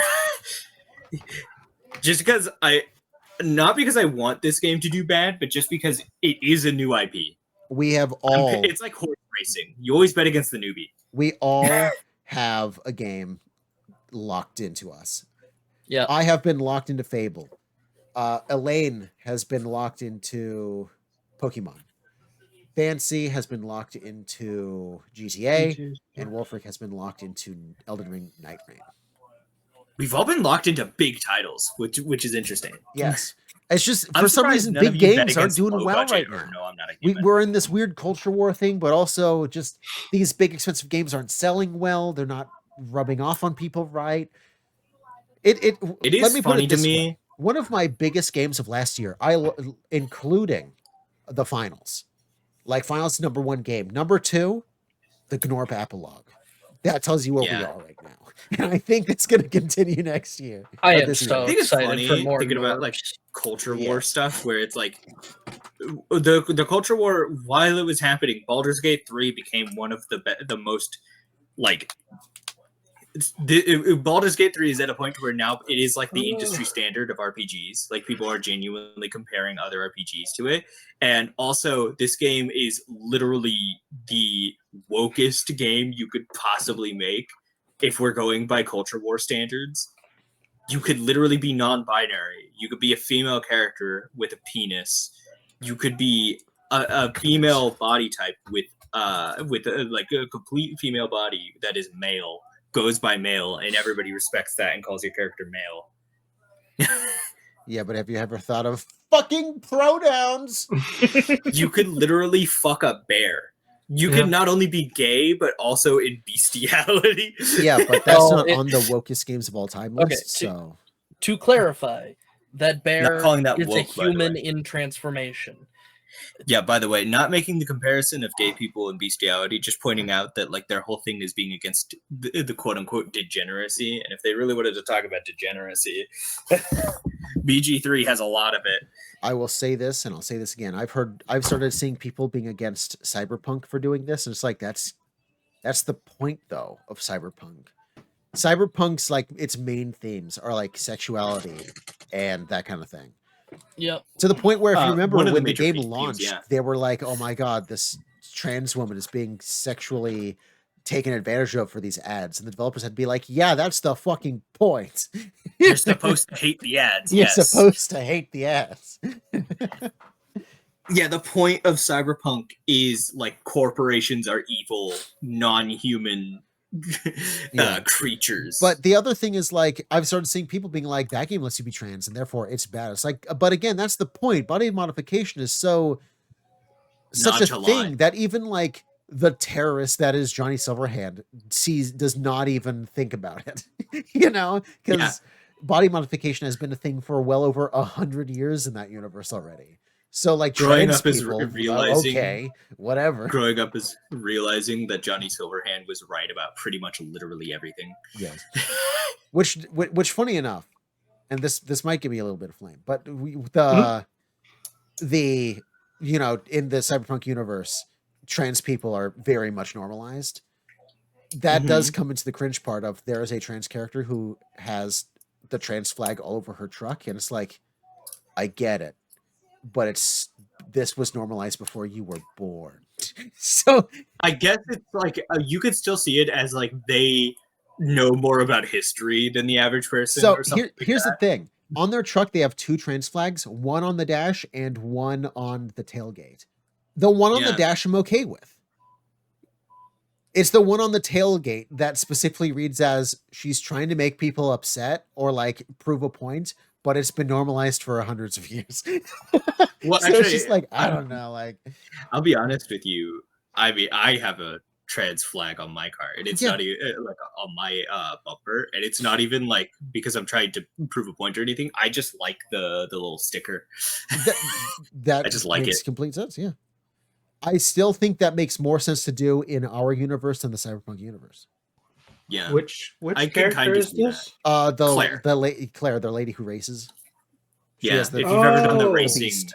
side quests, I haven't done any of those. That makes She's sense. a pretty cool trans. character. Yeah, a lot of people think she's annoying. I actually like her character. I think She's the she's bartender got a too, right? yes. I don't think they're She is very. the bartender. Yes. I don't think there are very many poorly written characters in Cyberpunk. I'm sure you could find them, but not a lot of the characters that you interact with more than once are poorly written. Yeah. Yeah, I don't know. It's Emphasis the funny on the thing of more like than once thing. maybe it's the mix of it's just like it's just seeing the normal trans flag from our universe in this universe where it's been normalized for hundreds of years, but also how massive it is. Like maybe if it was just a small sticker, it wouldn't rub me the wrong way, but for some reason it's just cringe to me. Again, the one I on the always dash took it is as- equally big, and I don't care about that one because it's on the inside of her truck. That I have so many degenerate stickers on the dash of my car. I get it. You know? You know, I always took it as whenever I saw it was just that like it's not so much been normalized so much as like corporatized. Like your average person might have questions, but the corporations and stuff like that, like genuinely, it's like it is a big industry. So much so, if you remember, there's that one quest of that lady who has kids with that the bartender guy, and they look nothing like her. And he has questions, and he finds out that she's been doing a bunch of body modding, and he feels betrayed Yeah. that like she looks nothing like she used to. Yes. So it might just be like interpersonally, it's actually different. I thought you were going to bring up the guy who got the penis implants and it went wrong. No, I was talking about like this guy who thinks that his wife is cheating on him because she's getting like a bunch of body modifications, Yeah. and she looks nothing like she actually like is genetically. Yeah. And yeah, I don't know. I just like cyberpunk. It raises some very interesting and cool questions, you know? Because you are right. Even though it's been normalized, people have different views on things. And like you brought up, that character was very upset that his wife was very clearly a different person at one time. And because of that, his kids just do not look anything like him or her. Yeah, Yeah. it's actually interesting because like the like there's like the question at the end of it where like you have the decision to tell him whether or not to break up with Yeah. her, which is like I'm always like, I mean, fuck it, man. She loves you. Does that not matter? Yeah. And like, because it's not like it doesn't, because he thinks that she's cheating yeah. at first, but like it turns out like no, she's Like, just been body if that modding, happened and there's to no me- evidence. It'd be hard for me to be like, I feel like I'm being betrayed because presumably, like if he hasn't noticed, she's looked like that for a long time. So that's the version of her you fell in love with. So has anything changed? That's a good point, actually. Like that honestly, that's how But at this point, we're would just think talking about it. cyberpunk. Yeah, but still, like if somehow that happened and like it turns out my boyfriend looks completely different than he should based on how he was born, I'd be like, well, I fell in love with him how he looks now, so I don't whatever. Yeah, I just that like makes me think Cyberpunk. of. It's good. You know what? I'll give Yeah. Cyberpunk this. At least they didn't use the cringe corporatized version of just the in general pride flag. that has the intersex logo on it as well.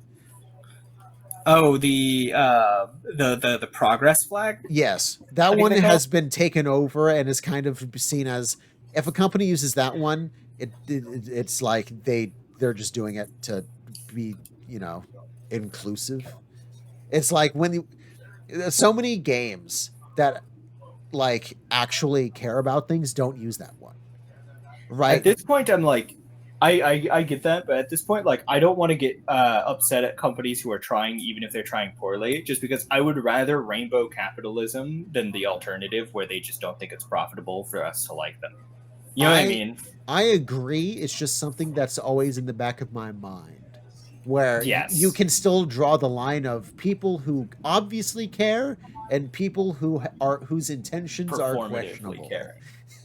Yeah, well, and that's the thing, right? Like when it's something performative like that, like don't stop them from doing it, because Exactly.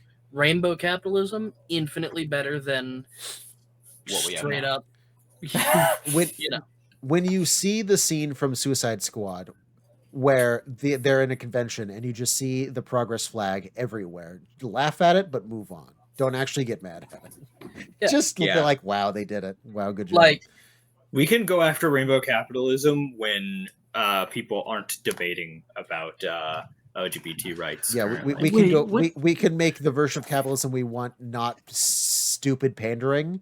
Once people aren't having to fight for their life to be who let they it are. exist, but remember that if push comes to shove, they're not on your side.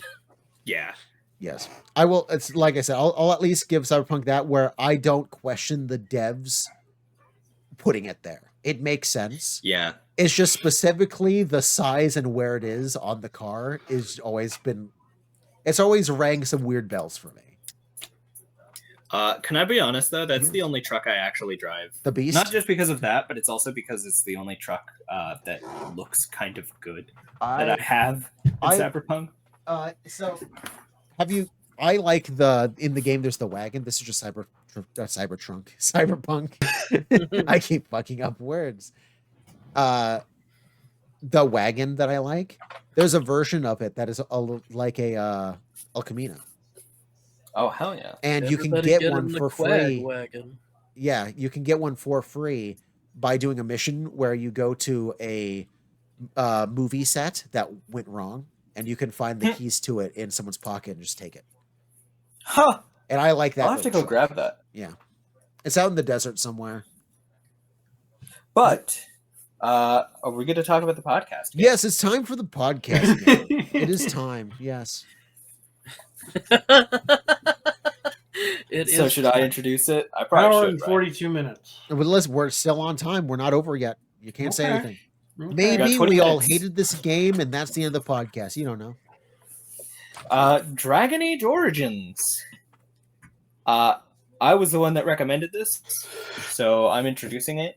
Dragon Age Veilguard was a game that people middlingly received. So I wanted us, because we actually kind of enjoyed this game, to experience what everybody considers the gold standard of Dragon Age games. And don't take my word for it. Just ask like the Dragon Age community. It's like a very common sentiment that Dragon Age Origins was the literal best game. And Cringe. I'll be honest with you, I don't like it. Obviously, looking back on it, the gameplay is dated. It's an old game. CRPGs are only fun to the people who actually enjoy CRPGs, which isn't everybody, and that's fine. But the big things I want to bring up is, yeah, I'm not gonna debate people on if the writing is good, but it's definitely unsubtle. Yes. I will like take that. the game. I will like the happily writing. Take that. But it is not subtle very often. Can we? So I wanted us to do this because I was hoping we would all pick different intros, and we, for the most part, did. We had 2 people who picked Mage, but that's fine. I want everybody to describe their intro, what they did when they started up. Love and Dusty, you can go first because you both picked Mage. Who do you want to? I'll go first. Both of you. Both Yeah. of you. Like at We're the same gonna time. do it at the same. Did We're the gonna same talk thing. right Okay. on top of each other, All right. So like, there's this tower, right? Yeah, I was and hoping you'd so, start talking. you know, Yeah. there's a whole quest thing where you're sent to the demon realm. That's not really. It's called the Fate, I think. Yes. Yes. Yeah, the land you of meet dreams. you meet a mouse who's actually a man, who might be a rat, who might be a demon. Might be a bear, But yeah. but only if you're Could kind to be a it. bear. So then, angel in a crusader helmet. You can either duel him, which like you're a mage, get wrecked, or you can repeatedly insult his honor until he's like, you know what, you little shit, take the staff and go away. That's what I did. I think Dusty did that too. Okay, so mine was I'm in the tower and I'm told, hey, you gotta do the demon thing to prove that you're good enough and like safe and you know how to use your powers, so you're not just like a danger to the world and shit. I think that's the point of it. Yeah. Yeah. Mages have to undergo their harrowing to prevent them from being like a threat to democracy. Yes. And if you fail it, you will be murdered because that means the demon took you over and you will be murdered. So it's you succeed or perish. Yes. So you go in, you talk to this guy named Mouse, who, as Wulfryk said, also can shapeshift into a rat. Also learns to shapeshift to a bear from a demon who might also be a bear. I went up to the knight and just shit talked him until he gave me a weapon just to go away. And then I killed the quote unquote demon, and then the reveal is, oh no, Mouse is actually the demon. He was tricking you the whole time. And then you wake up in a cold sweat. And then I immediately went off, hit on someone. He ran away like a bitch. And then my friend Colin? came to me and was like, "Yo, I'm cheating on the world with this bitch. I'm also. I promise I'm not a blood mage. Promise that. That's true. That's a lie. Right? Please help me get out of here because she is not allowed to date anyone. So we want to get out of here. So you help him get out, and you do it. You help him destroy this like flask that has something in it that ties him to the place somehow. I It's don't his know. blood. What they are is they use They these take a- like phylacteries to track down mages using their blood. Oh, Which you may ask, is that blood magic? And the answer is, I think it is actually, yeah. but that's for the greater good, you know. I That's, used Yeah. the blood magic to destroy the blood magic. the good guys with the guns versus the, Well, there's a lot of that in Dragon Age. Yeah. I will say this much. I like how a lot of it is technically morally gray. Well, technically. There's a lot of moral grayness that means that your decisions are good or evil, depending on whether you believe they're good or evil a lot of the times. Except for in my intro, which I'll get into. yeah. And then so you help him destroy the thing of blood, and then you almost escape, but then you're caught, and it turns out, oh my god, he does control blood. He does have blood mage. He does have blood mage. He does. Blood mage. He is a blood mage. He is do the blood, and then the lady that he was with is upset at that because he was lying, and he's like, no, I could stop at any time, I swear. Just like me with alcohol. So, It's funny because some blood mages can. He's just not one of them. yeah. He's like, I'll stop, I swear, I just want to be with you, which is like sweet, but also you fucked up, buddy. So then he just Yeah. runs off into the tower somewhere, and she goes to prison, and then the end of the Yeah, intro because she is broke her you oath. should be punished somehow. How are we gonna do that? And this guy just scrolls up. It's like, I like you. You're with me now. And then the game Yeah, starts. you're a Grey Warden now. That was a lot longer than mine. Mages Yeah, apparently mages have the longest longest one, and intro. it's like 70% because of the harrowing.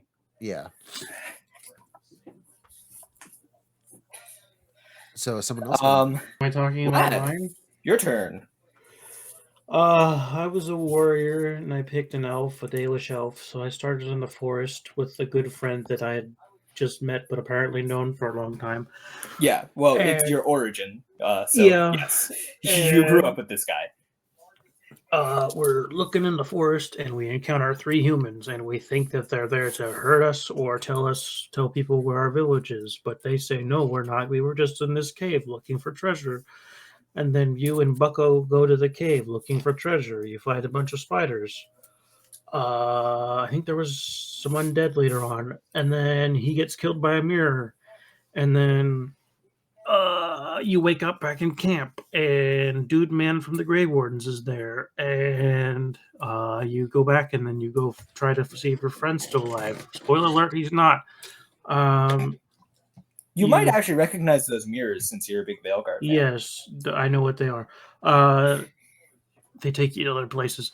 And then you find out whatever he has, he can't be cured, and he dies. And then Mr. Grey Warden's like, I like the cut of your jib, join the Grey Wardens. And then that's the beginning. Okay, so I chose to be a city elf rogue. My intro starts with me waking up, being woken up to go to my arranged marriage that I'm not chuffed about. My character, throughout the whole time, is protesting their arranged marriage. But it's not just an arranged marriage. It's 2 arranged marriages happening at the same time, because both the bride and groom that are going to be showing up for the 2 arranged marriages showed up early. So my character has to get married. But at the same time, the son of the Arl of Denerim's son shows up at the wedding with his goons and starts getting handsy with the women in the alienage, which is effectively like the elf slums. And somebody hits him over the head with a bottle, not knowing who he was. And when the arranged marriage starts, by the way, I was like a dick to the groom the entire time. But like as the marriage is about to happen, the guy shows up and gets his men, like a bunch of his bodyguards and soldiers, to round up a bunch of the women in the camp or the alienage and takes them to his palace, including the player character, where the some of them die, and the lady that hit him over the head with the bottle goes to his chambers. It was planned for all of them to go to his chambers, but I kind of carved my way through his palace in a sea of blood, and like we get there too late, but like obviously, or at least for one of them. But he offers us money when we show up in his room after he's literally raped your childhood friend, and he's like, "Hey, I could give you 40 gold pieces if you leave right now." And I find it funny. Your cousin is like, "I don't know, that's a lot of money." Man, what a sellout. I was like, "No, we murder him," and he's like, "Yeah, you're right." And then we murdered him. And the guards wanted to know. The guards show up because we just murdered the Arl's son. And they're like, "Hey, somebody just murdered the Arl's son, and we know it was an elf. Who did it?" And I was like, "I did it." And they're like, "You expect us to believe that one woman killed everybody in there?" And I was like, "I mean, is anybody else covered in blood?" And Duncan, the Grey Warden guy, is like, "Actually, instead of you taking her into your custody, I'm conscripting her because we could use somebody like her as a Grey Warden." And then I showed up in I showed up in the camp afterwards, and the king's like, "Oh, you're from Denerim? I'm from Denerim. What was it like? You're from the alienage, right? What was it like there?" And I was like, "I killed the Arl's son because he raped my friend." And he just goes, "What?" Oh, I got reminded of a detail I forgot to mention about mine. Yeah. I got blighted, and that's why I had to join the Grey Wardens so it wouldn't kill me. Oh, that's actually interesting. That makes me think about like why a lot of the context about Dragon Age Origins. The later games, Dragon Age 2 onwards, your Dragon Age Origins save can influence the some of the dialogue and the world state of the later games. And one of the defaults in Dragon Age 2 was a Dalish elf. And I think that might be why, actually. Because it's very narratively interesting that you were blighted. Yeah, because you were near the dude when he touched the mirror and died, and you let out some blight, and it blighted you and killed him. Mm-hmm. So that's why you have to join the ordinances, so the blight doesn't kill you. So I've played the game more, but it had been a while. In this one, was not able to make it past Ostagar because the game crashed a lot. And I went searching for answers, and most of the answers I got were about mods and stuff like that. And I effectively came to the conclusion, I'm like, I'm not going to be modding this. Not because I don't think that the game is going to be good with the mods, but because why would, like, we rate these games? I'm not going to rate a game based on its mods. If anyone listening to this wants to go back and play it, I would recommend modding it to be stable, but we did not because that is not the standard for when you first download this game. You're only going to get a couple hours into it, and then it's going to shit itself. That is yes, this game crashes a lot on PC. Yeah. If you have it on Xbox 360 or PS3, that might be a different story. I would recommend it. I should have played but that. The game has really bad performance issues. See, I think Dusty, you made it the furthest of us. Yes. I made it to the Grey Warden camp there, and his little party of minions that comes to go out into the wilds. Yeah. I was unfortunately unable to actually get Alistair because my game just wouldn't let me. It started off not letting me get past the intro. Like I couldn't level up. So I really and then did get when I reached Ostagar, I like load up and then the game crashes. Damn.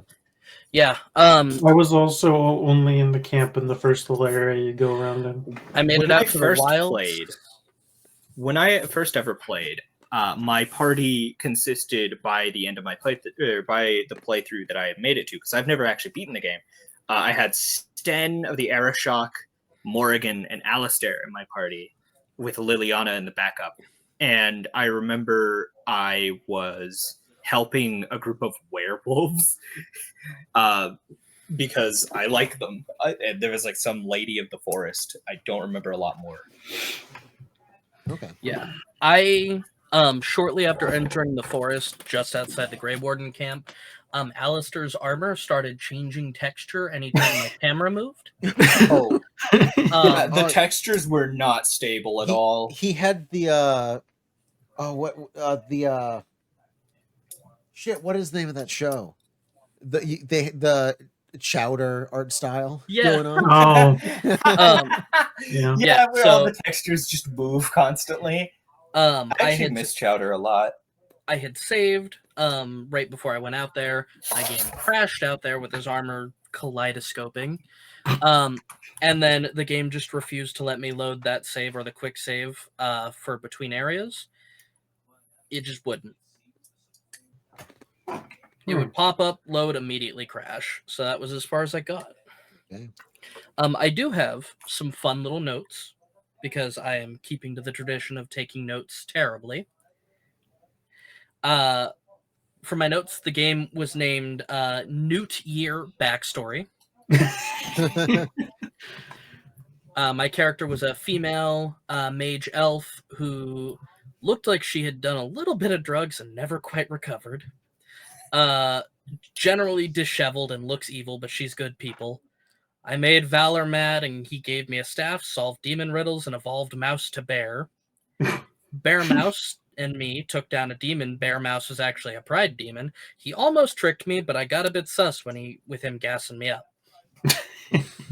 No one can gas me up too much. I get suspicious. With that, that's just it, right? Like, it was like everything was normal, and then we finished that fight, which was super easy, and he's like, oh, damn, you must be, like, the best mage ever. In fact, no one who's ever come through here since I've been in here was as good as you. Holy shit, my guy.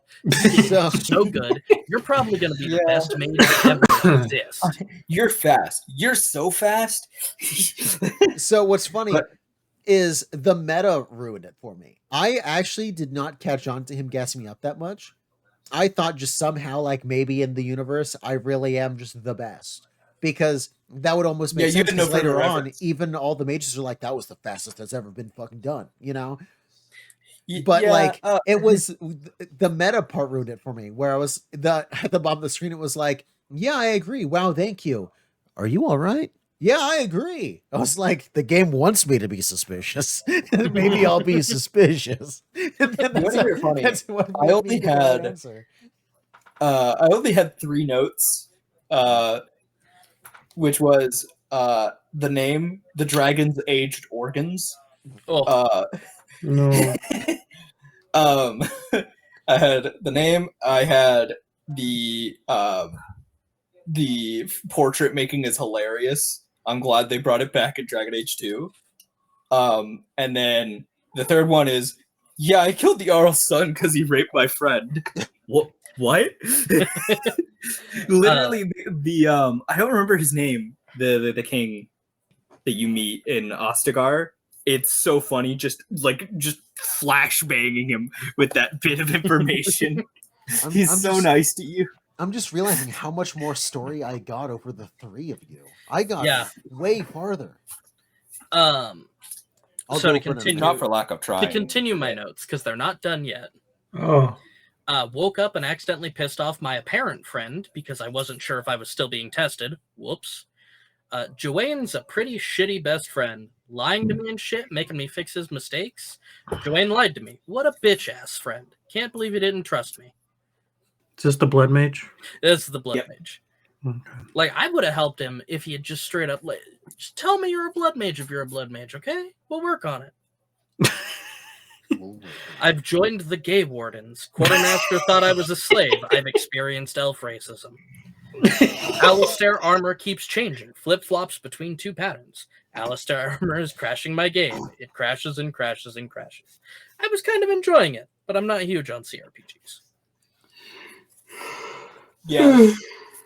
If Alright. this game ran better, do you think you would have enjoyed it more? I would have gone further. That's fair. I will say, of the things I like about this game, because I'm a big Dragon Age fan, and so I'm going to be talking about the other Dragon Age games while I talk about this. We got other notes to go through still. Oh, yeah. Go for it. Sorry. Does anyone else have notes? Oh. I'll let Fancy go through. I was just gonna say I didn't really take any notes because That's fine. I didn't get too far. Do you have a funny name for it, at least, even off the top of your head? Oh, what did I call it? Oh, one time in the Discord, I titled the call "Learning the Dragon's Age." Oh, And Yeah. that was what I did. But the only other game I've played that kind of has the same gameplay loop of like clicking and then hitting a number or clicking on the ability or whatever was a Star Wars MMO, and I thought it was more suited for MMO gameplay and not just kind of walking around by yourself. well, this is why Reckoning also feels weird. This game is not the only game to be like, we feel like an MMO.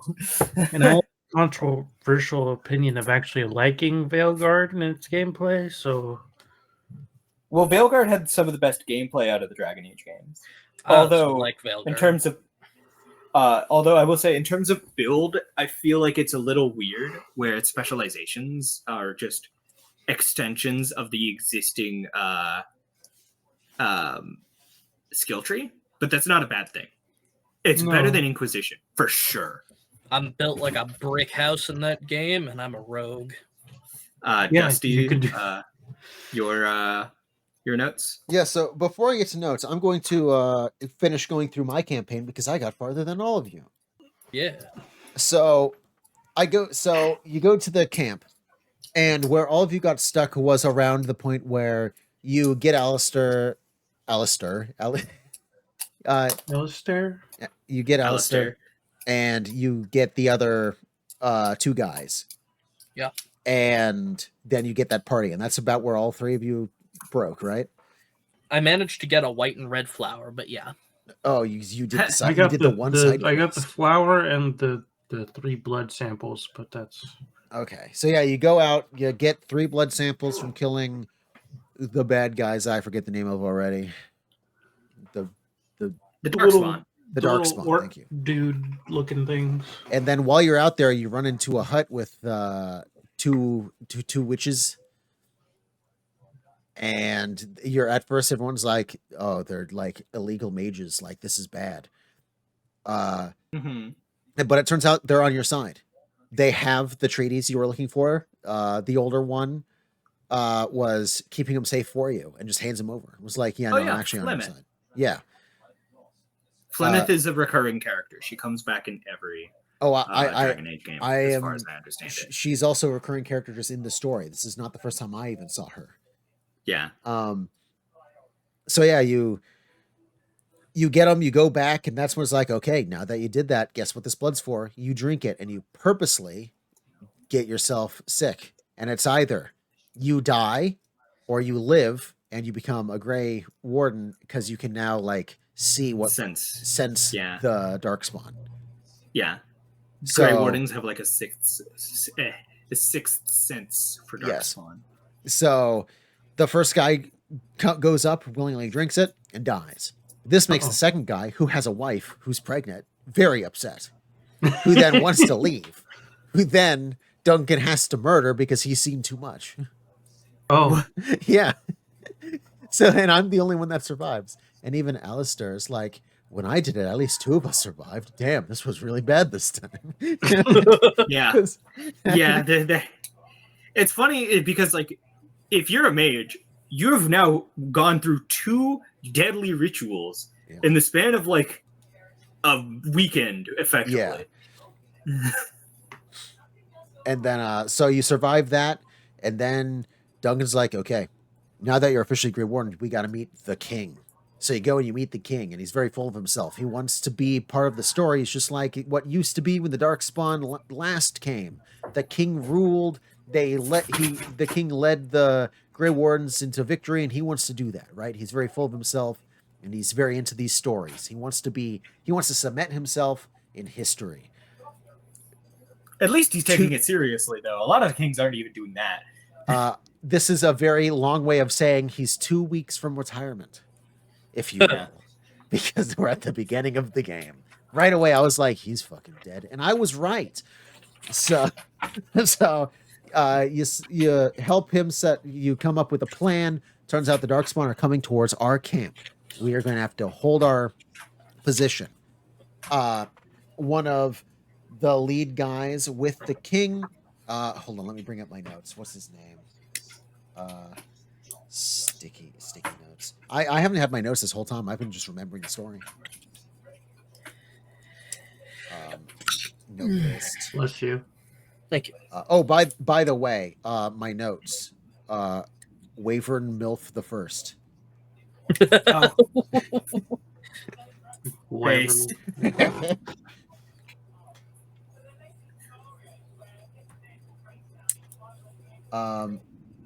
What's this character's name? Do I have his name in here? Shit.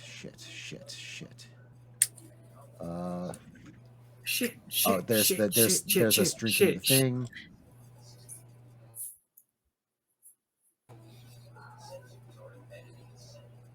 I guess I don't have their name, but it's like this elf guy who's the tactician for the king, right? And he's helping bringing this thing up. He has his own army, and they're going to stay back. And it's my job to go up to the tower that earlier in the game, if you went up to that tower, they're like, oh, there's weird catacombs under this. We can't go in there right now. We can't let anyone in while they're exploring. That tower is going to be used as a beacon. You will go to the top, set the top on fire, and when that happens, this second army will charge from the back line. So you'll effectively pincer the Darkspawn, right? That's the plan. And you're about to do that. Pincer maneuver never works.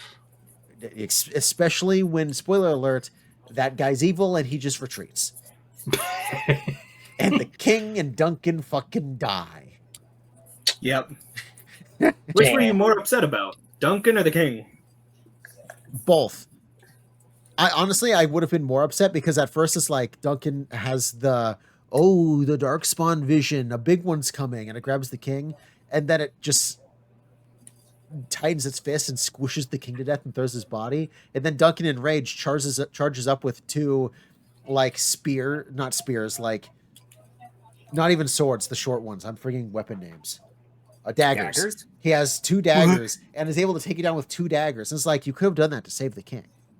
You could have done that, right? But it's the fact that then Adrenaline's a hell of a drug. Duncan also dies. It shows that even if he could save the king at that point, they would have died anyway. If Duncan had survived, I would have been like, no, he could have saved the king. He could have. Yeah. He could have, but because everyone dies, the only two survivors are you and Alistair. Yeah. Because you two get knocked out at the top of the tower and you're saved by the witches. Witches. The witches. And everybody wants to bang one of them. Yeah. Actually, a The lot of old people one. want to bang the other one too. Which one do I want to bang? Morgan. Well, okay. Yeah, Actually, the young one. speaking of the other one, I'm gonna send you a picture of Flemeth in Dragon Age 2. Is she hotter somehow? Oh yeah. Oh my god. Is this a prequel or Actually, is if it you a search sequel? up Flemeth, it's like one of the first things you'll see is the way mean- that she looks in Dragon Age 2. Morgan is in Veilguard still, and she's still hot. So I don't know what you're talking about. Yes, but everybody wants to bang Morrigan. That's not interesting. But the people who want to bang Flemeth, that's interesting. But when I was a child, this did wonders for my sexuality. This did wonders for my taste in women. So what's Grandma? interesting is I don't necessarily think she's hotter. She's too old still for me. Listen, MILFs are great, but I'm not into Gilf. gilfs. But what's interesting is her redesign in 2, you can see how Morgan could be her daughter. Yes. In the first Also, game, she can you turn see into a them. dragon. Yeah, you see in this one, Origins, you see them side by side. It's like I don't get how you two are related. Yeah. And this one, it's like a lot more obvious. Yes, Flemeth must have been hot in her prime. yes, it is. Very And much. in fact, Hey, actually, do you have a lore-wise, black and she white was. photo from 30 years ago? No, I could use that photo. Hey. Okay, so I am going to use a little bit of time to brain rot about this game compared to its other games. But I'm not done. Because I think it's important to talk about. Skippity Where toilet. where Veilguard by far has the most active gameplay. It isn't a CRPG anymore. Whether or not it's got as good of writing or dialogue, I'm not too privy to because I haven't played that far into it. I need to play more. I beat it don't last dislike week. it as far as I've played because I like the characters so far. And the characters are always what BioWare does well. But even just talking about the first 3, those are the ones that I played all the way through, and I'm not Origins all the way through, but 2 in Inquisition I've played all the way through, and I'm pretty aware of how they play. Dragon Age Origins, gameplay-wise, is genuinely way better than Inquisition. Not a lot, in my opinion, Dragon Age Origins is, if you're talking about the first 3 games, if you're talking about the CRPGs, if it didn't run like ass, it would be the go-to. Dragon Age 2 has a special spot in my heart because it was my childhood game. But just going into build variety and how fun they are to play, I think Inquisition is genuinely the weakest. There's a lot of time padding, and while I like the story and the dialogue is good, and I like the companions, Dragon Age Inquisition has the most boring dog-ass combat in all of Dragon Age. And that is, you guys have played Origins. Imagine what Inquisition is like when I'm saying this shit. I have played Inquisition. Can confirm the only thing Inquisition has over this game is that I could play as a Kunari in that game. Yeah, exactly. That is the only thing that Inquisition added, and this is going to be, in terms of your starting options, Origins, or the Origins system, where you pick your race and your gender and you get an origin that you play through, is actually really cool, and I actually wish more games did this. I actually think this is one of my favorite things about Dragon Age Origins, which is funny because it's named after that. Dragon Age 2, however, you couldn't even change your race. You were just guaranteed a human, no matter what. You picked your class. Although Dragon Age 2 had an intro that I think is cool, where the first thing you do is you play an idealized version of the class that you picked as the tutorial, and then it cuts to a character saying bullshit that didn't happen, and then it starts the actual story. Dragon Age 2, in my opinion, had probably one of my favorite down to earth stories. And I know it sounds weird down to earth when it's like fantasy and all that, but I actually like Dragon Age 2 a lot.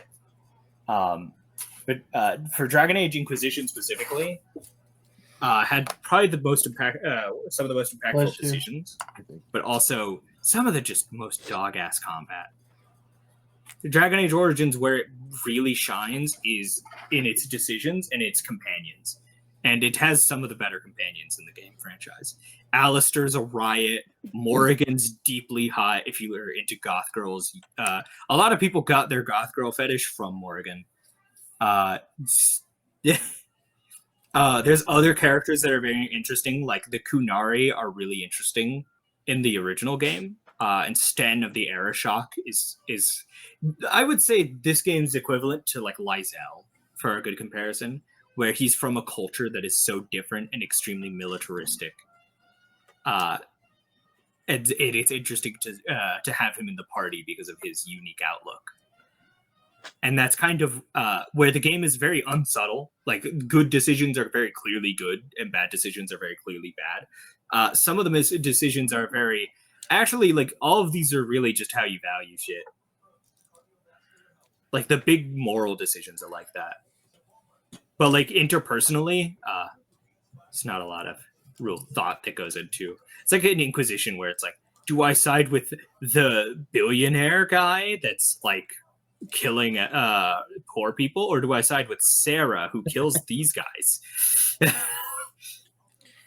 That's a tough question for some people. You know, it is. I guess billionaire is the wrong word, but you know what I mean. Besides Veilguard, the only one I kind of played was Inquisition, and I only played enough to remember in Veilguard who Solus and Varric were. Yes. And that's about it. Solus was introduced in Inquisition. But interestingly, Varric was introduced in 2. Oh, I didn't know he went back that far. Yes, Varric is one of the most important characters in Dragon Age 2. The whole story is told by him, actually. Him and Cassandra. Cassandra is also introduced in 2. The only character that I think is recurring from Origins is Morrigan. I don't think a lot of the other characters show... Oh, no, that's wrong. Liliana. Liliana also shows up. Liliana is from Origins. She's in Inquisition. I don't know if she shows up in Veilguard. I don't remember her. I don't remember that name. Varric had red hair in the previous games. It's kind of weird how he's got black hair in He dyes Veilguard. it. I guess he dyes it, yeah. It's like a dark brownish... The lady that he's got with him, what's her name? She ends up as a companion. The dwarf who gets magic. Harding?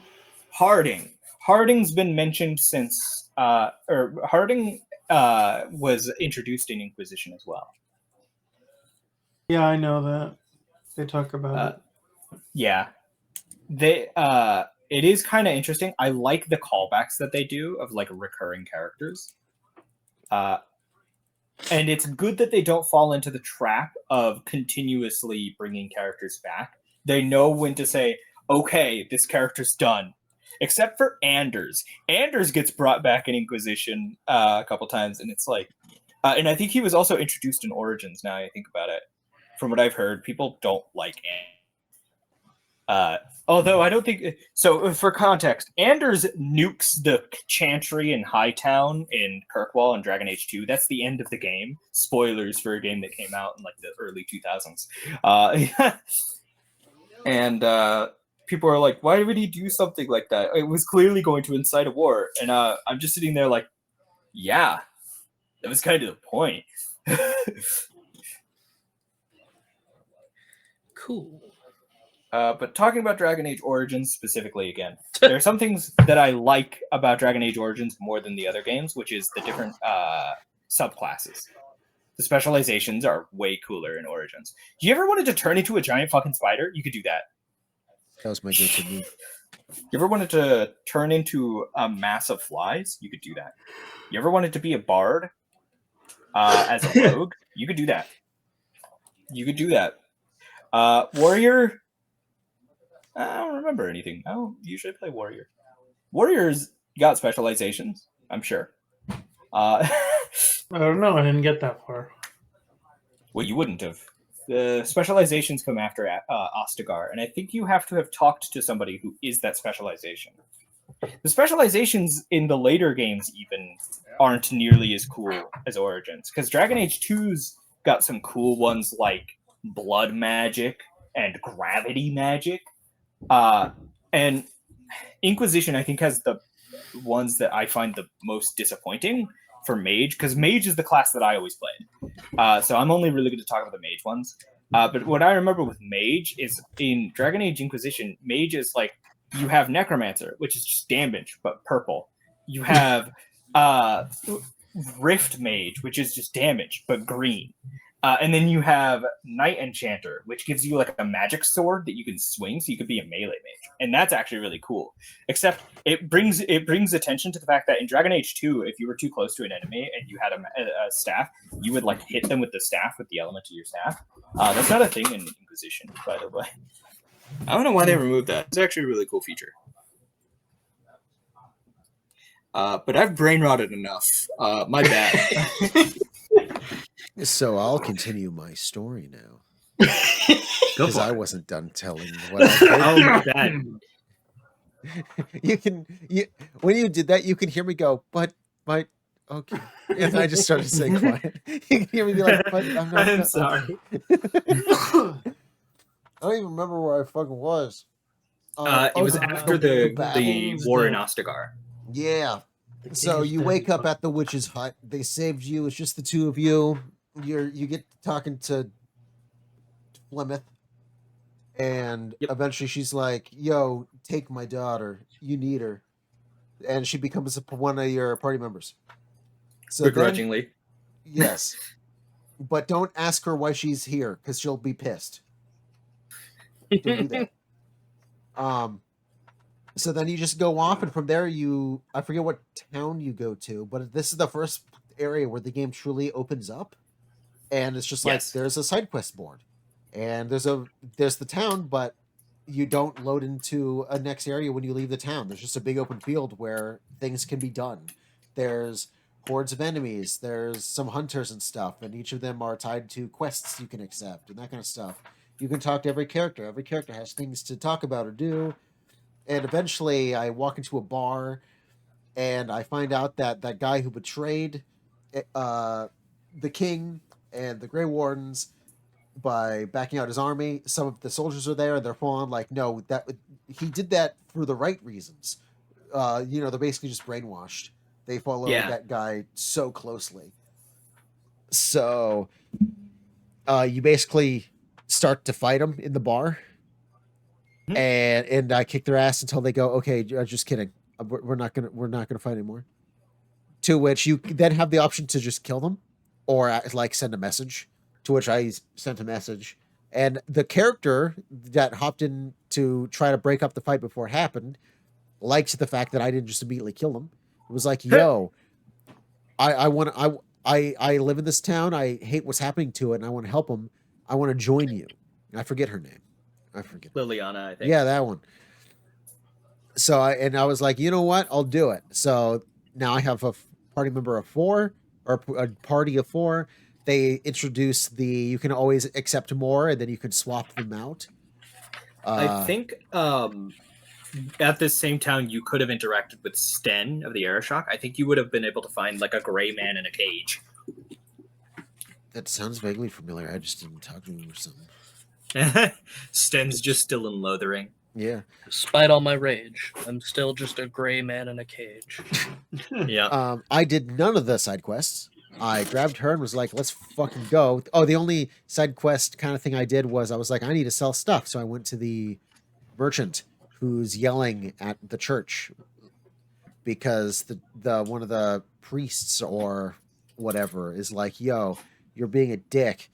You're taking everyone like is afraid now because of the war that was lost, and now everyone's aware of like the monsters running around. Everyone's afraid, and you're taking the advantage and raising prices. That's really It's- evil. Yeah. And I tried to talk them down, and I could not figure out how to talk them down and be on the church's side, but also still have the merchant there. Because if you make the Yeah. merchant mad, he leaves, and then there's just no merchant in that town. So after a couple tries, I'm like, I'm sorry, I have to side with the merchant. I need him. My pockets are full. I need the merchant.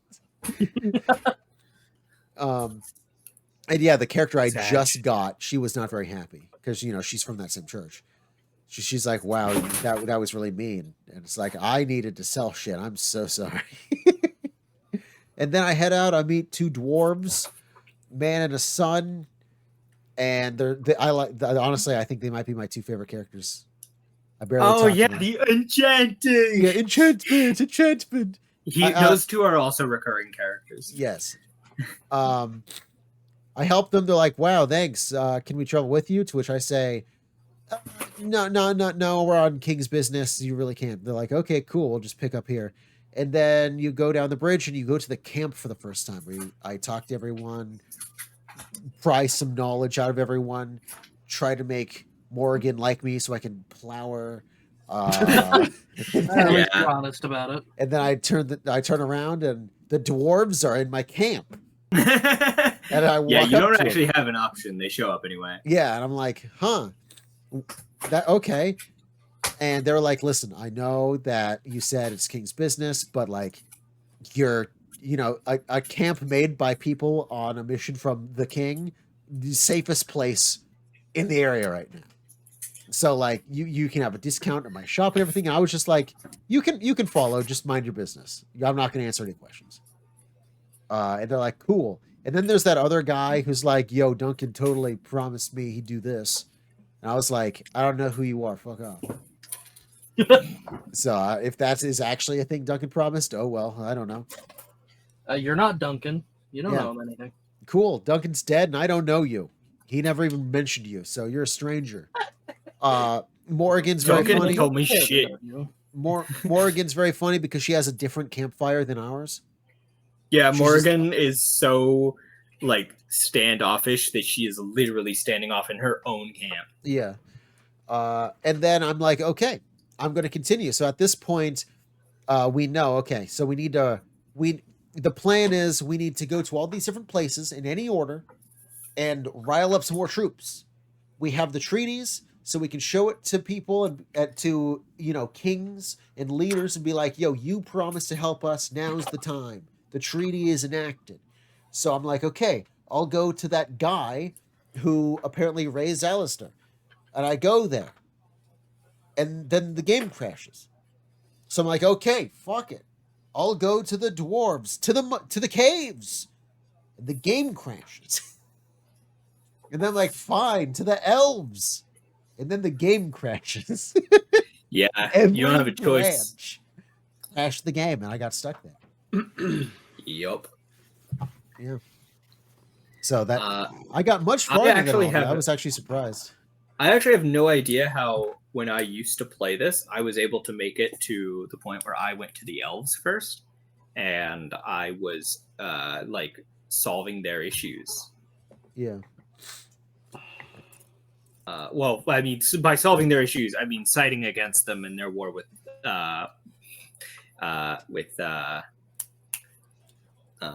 werewolves. But potato potato. Yeah. I have a lot of notes, but I think I've gone through most of them already.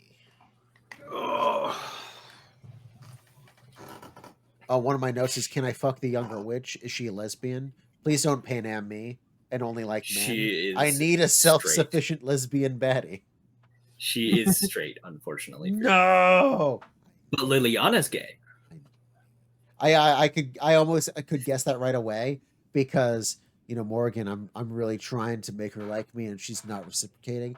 And the third option when talking to the other lady is like, you can hit on her already. Yeah. It's like, oh, I can tell that Um, I'm not the supposed game to is hit very unsubtle about sexualities as well, and this is actually a trend. There's always all the NPCs, all the companions have sexualities if they're romanceable. My favorite is if you're a man and you try to ask Sarah out in Inquisition. She goes, "You know, we have a lot in common. We both like women." Damn.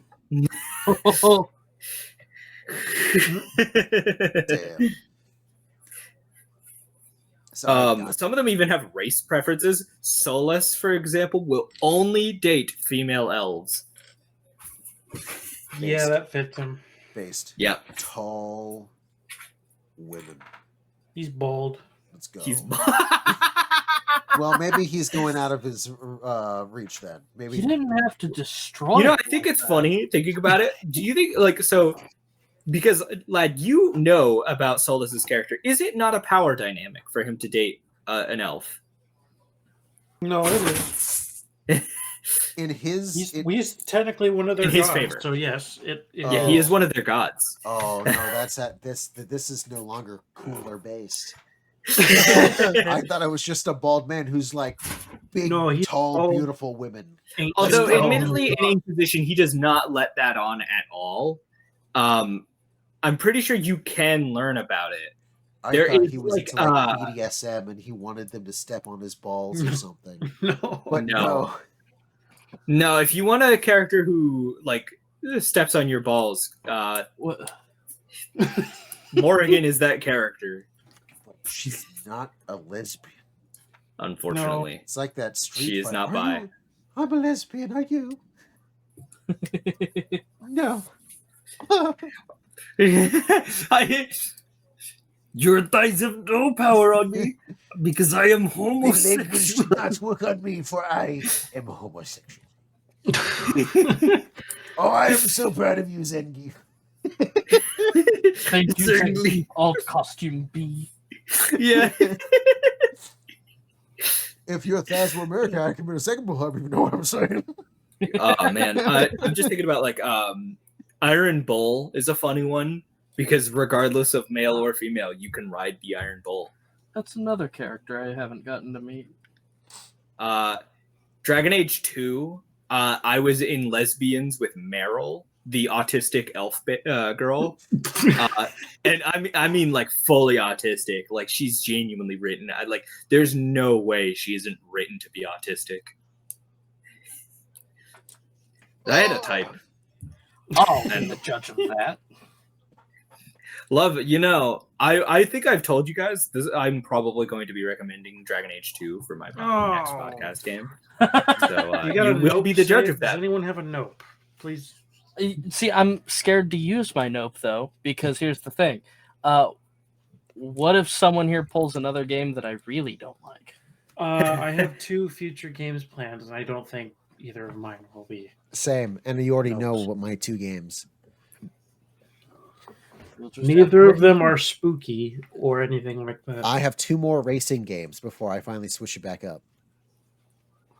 So I think you're safe using your nope. Both of which are Need for Speeds. Love. Straight up 2 Need for Speeds. But love, don't you want to experience my type? I will also say that if she goes down, let's play the Dragon Ages. Do you want to stop 2 or Inquisition? that right there. Yeah, I would have to stop Inquisition over. Inquisition sucks nards.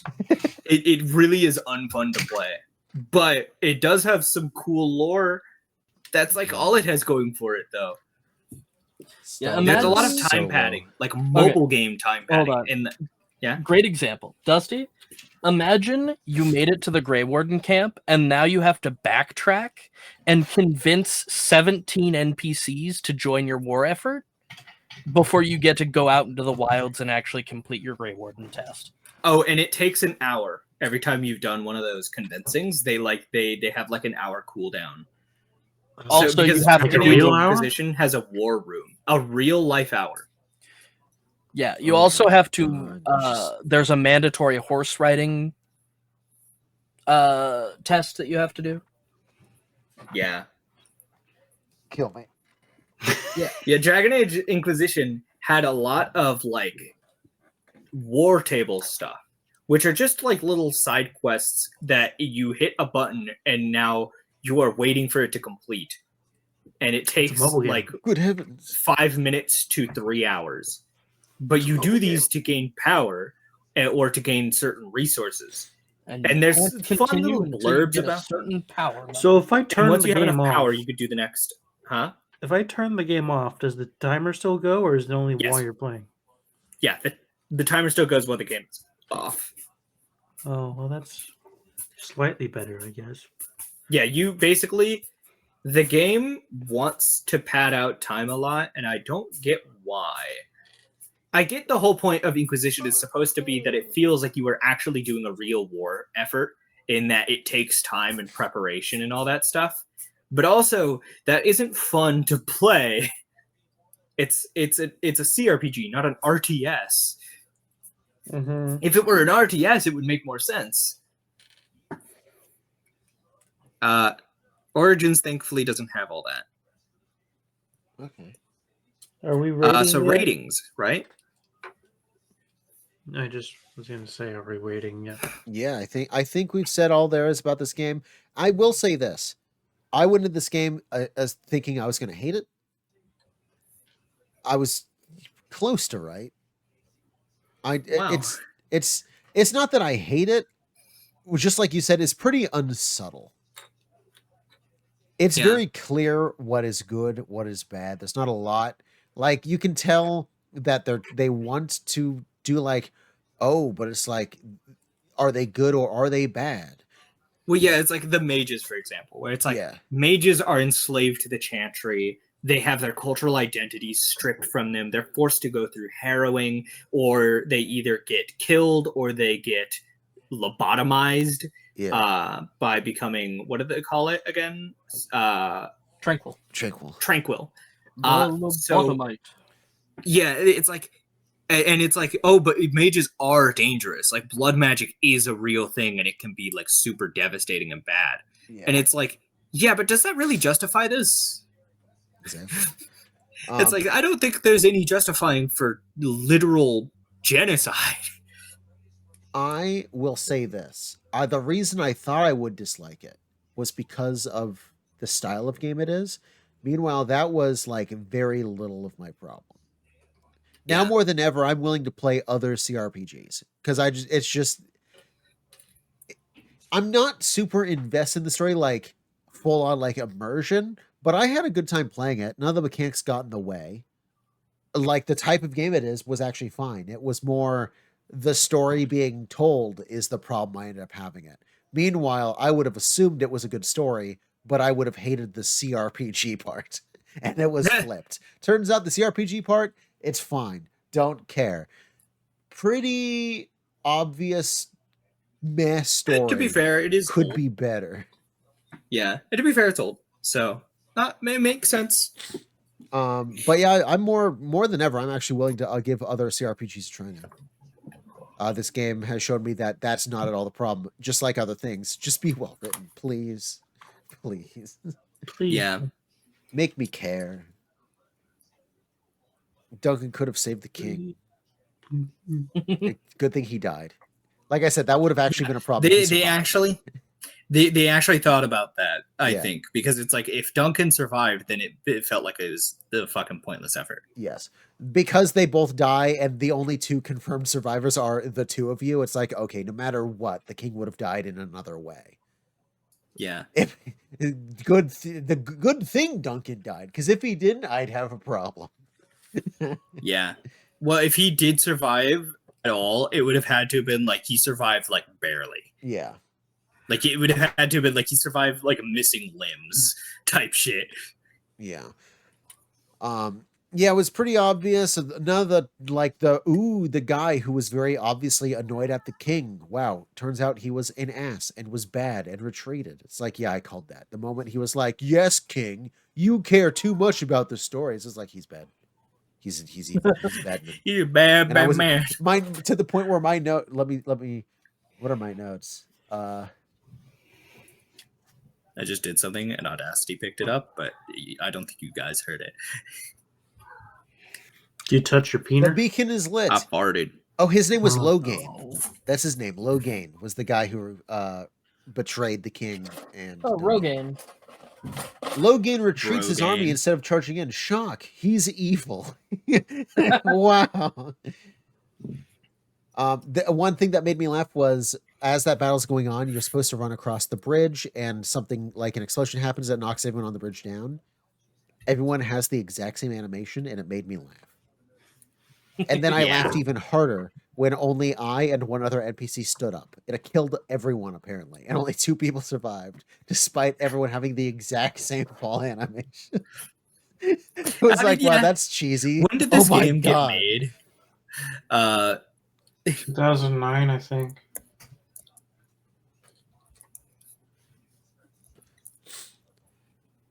Yeah, November 3rd, 2009. Listen, 2009, fucking, Jack 2's a fucking game. We have This game is rated 9 out of 10 on Steam, by the way. false. I actually don't care. It's fine. But like I think GTA, it's a lot of nostalgia. right? Like you had enough space to make a second fall animation and give it to 50% of the people. But again, at the same time, it's just a funny thing that I laughed at. It's not actually taking points away from the game. It's just a funny thing I think that I this made was a note. also this was also BioWare was not really big at this point.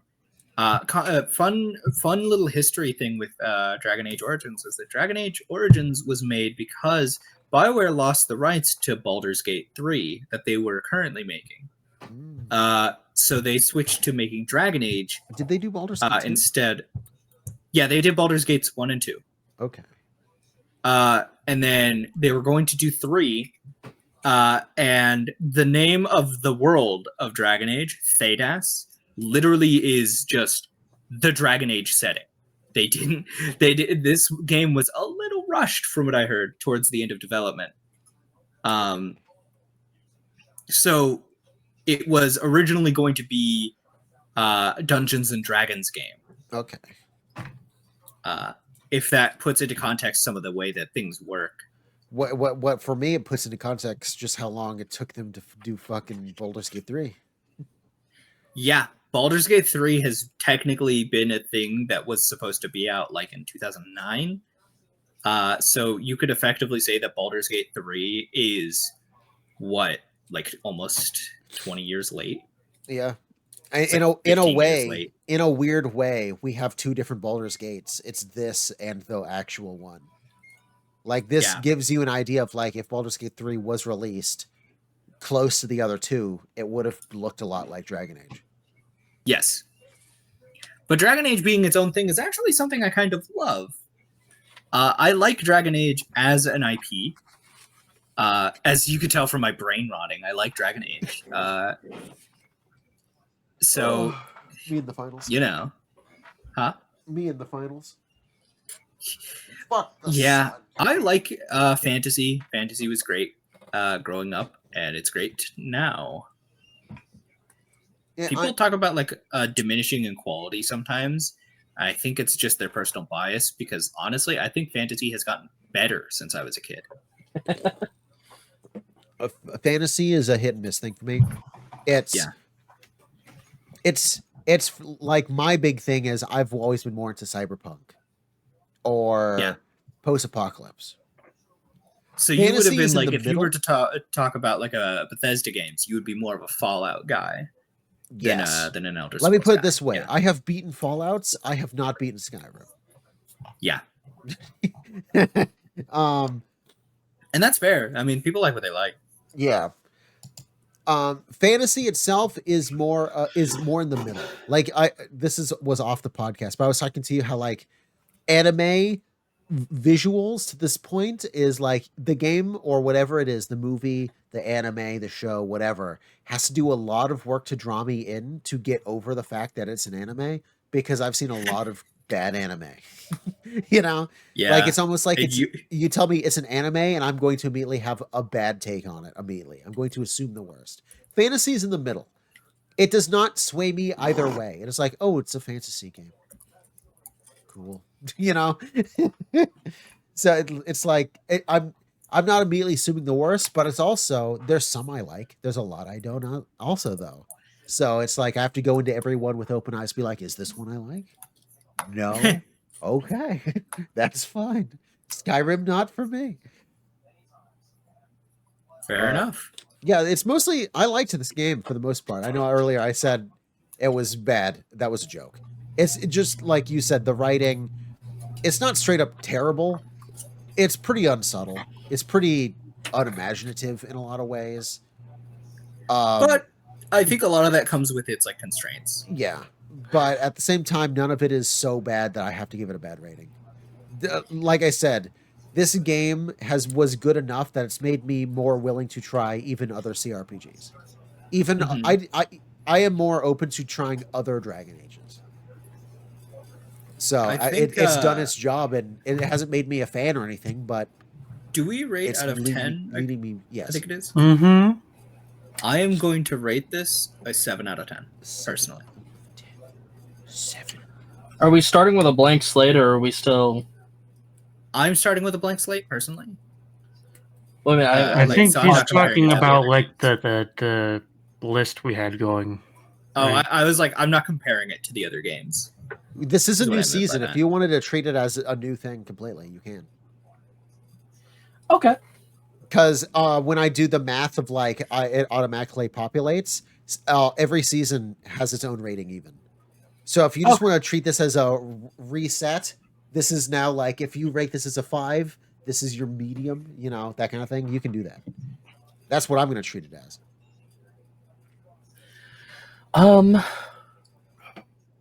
Fair. We'll Honestly, we'll go with you, Wulfryk. What do you? I, it's one of those things where I've had a lot of bad luck with CRPGs in the past. I tend to get super bored of them. I'm not gonna lie. Had my game performed better, I actually would have happily played significantly more of it. That is exactly where I am. It did not offend me that much. Like it's mostly just like, it's a funny old game. It's fine. Yeah. Because of the performance stuff, while I was interested in playing more, I'm gonna give it. I'm gonna be a little charitable. I'm gonna give it a 6.5. A 6.5. Fancy. What are you going to give Dragon Age? I'm not a big fan of the, I guess, CRPG gameplay is what it is. Mhm. So I'm gonna give it a 5.5. 5.5. 5.5. I do appreciate the world after playing Veilguard. Yeah. Yeah. I think a lot of the reason I picked this game was because of the fact that Veilguard was a game that was kind of well received in our group, and I kind of wanted us to. I wanted the rest of you to experience like the roots of that game. Veilguard has a lot of references both to this game and to Inquisition. Mm-hmm.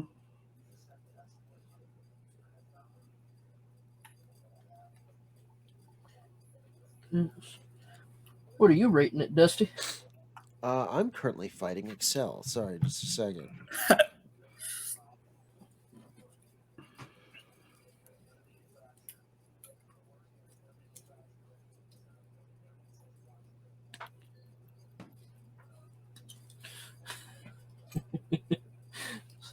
So 1.5 to 2 hours, huh? Mm-hmm. Yes. I know. I've been thinking that this whole time. Oh, As I'm sitting at 2 hours and 48 minutes and That was my slowly running fault, out so of you can disk blame space. me. Oh, it's fine.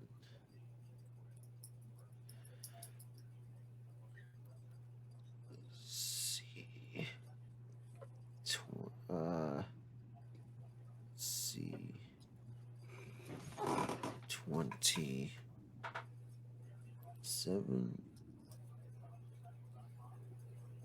26. Z. Oops.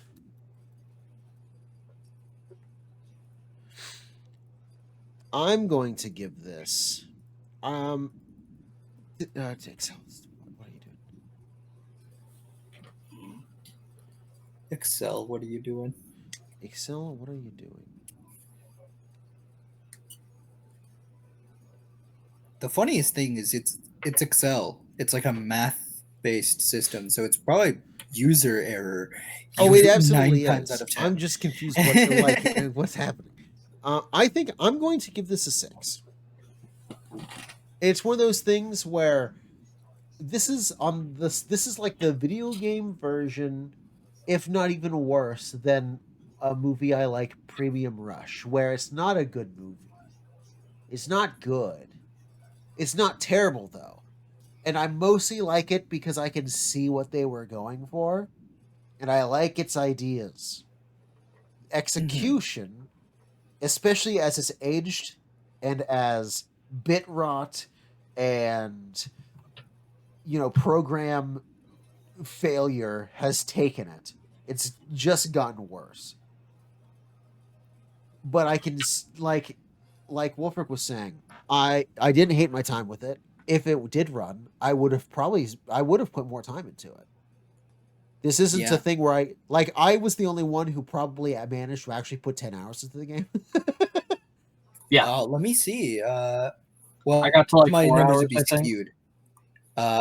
For me, I was about to say, I think I put in like 4 hours this time because playtime before you guys was like I think I had like 43 hours. Yeah. And then my Steam says I and have like then- 40, 50 hours into it. I left it on for 2 days accidentally. my playtime currently is 49 hours on Dragon Age Origins and 67 minutes in the Ultimate Edition.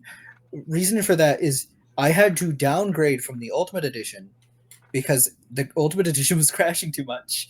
Oh. So, But yeah, I enjoyed my time with it. If it did run, I would have. This isn't a game where I hit the 10-hour mark and I'm done. If the game continued running, I would have played more. So I'm going to give it a 6. It's not. It's on the good end. It would be better if it ran, but unfortunately, despite me liking a lot of the characters, me caring about my party members, me being interested in the world, the monsters, wanting to get revenge for Duncan, despite the fact I barely knew him, but I cared just enough. The game is basically unplayable. I mean, Duncan bailed me out of going to prison, so he's my bro. Exactly. I murdered a rapist and almost went to prison for it, and he was like, "Actually, nah, I'm conscripting them." So, so yeah, I'm gonna give it a 6. me and Duncan, we go way back. You imagine if they brought him back in like a later game? That'd be hilarious. That'd be awful. Like, genuinely. I guess if they brought back like a spirit version of him, that wouldn't be so bad. But the Fade is. I am Ghost Duncan. This makes me think. I'm pretty sure. So who all is voice acting? Because I remember there was a voice actor you guys recognized. Yuri. Yeah, Yuri Lowenthal is in Dragon Age Origins. So if you're a big Yuri fan, he's in Dragon Age. And also if you're a big Yaoi fan, you should play the Dragon Age series. What? What?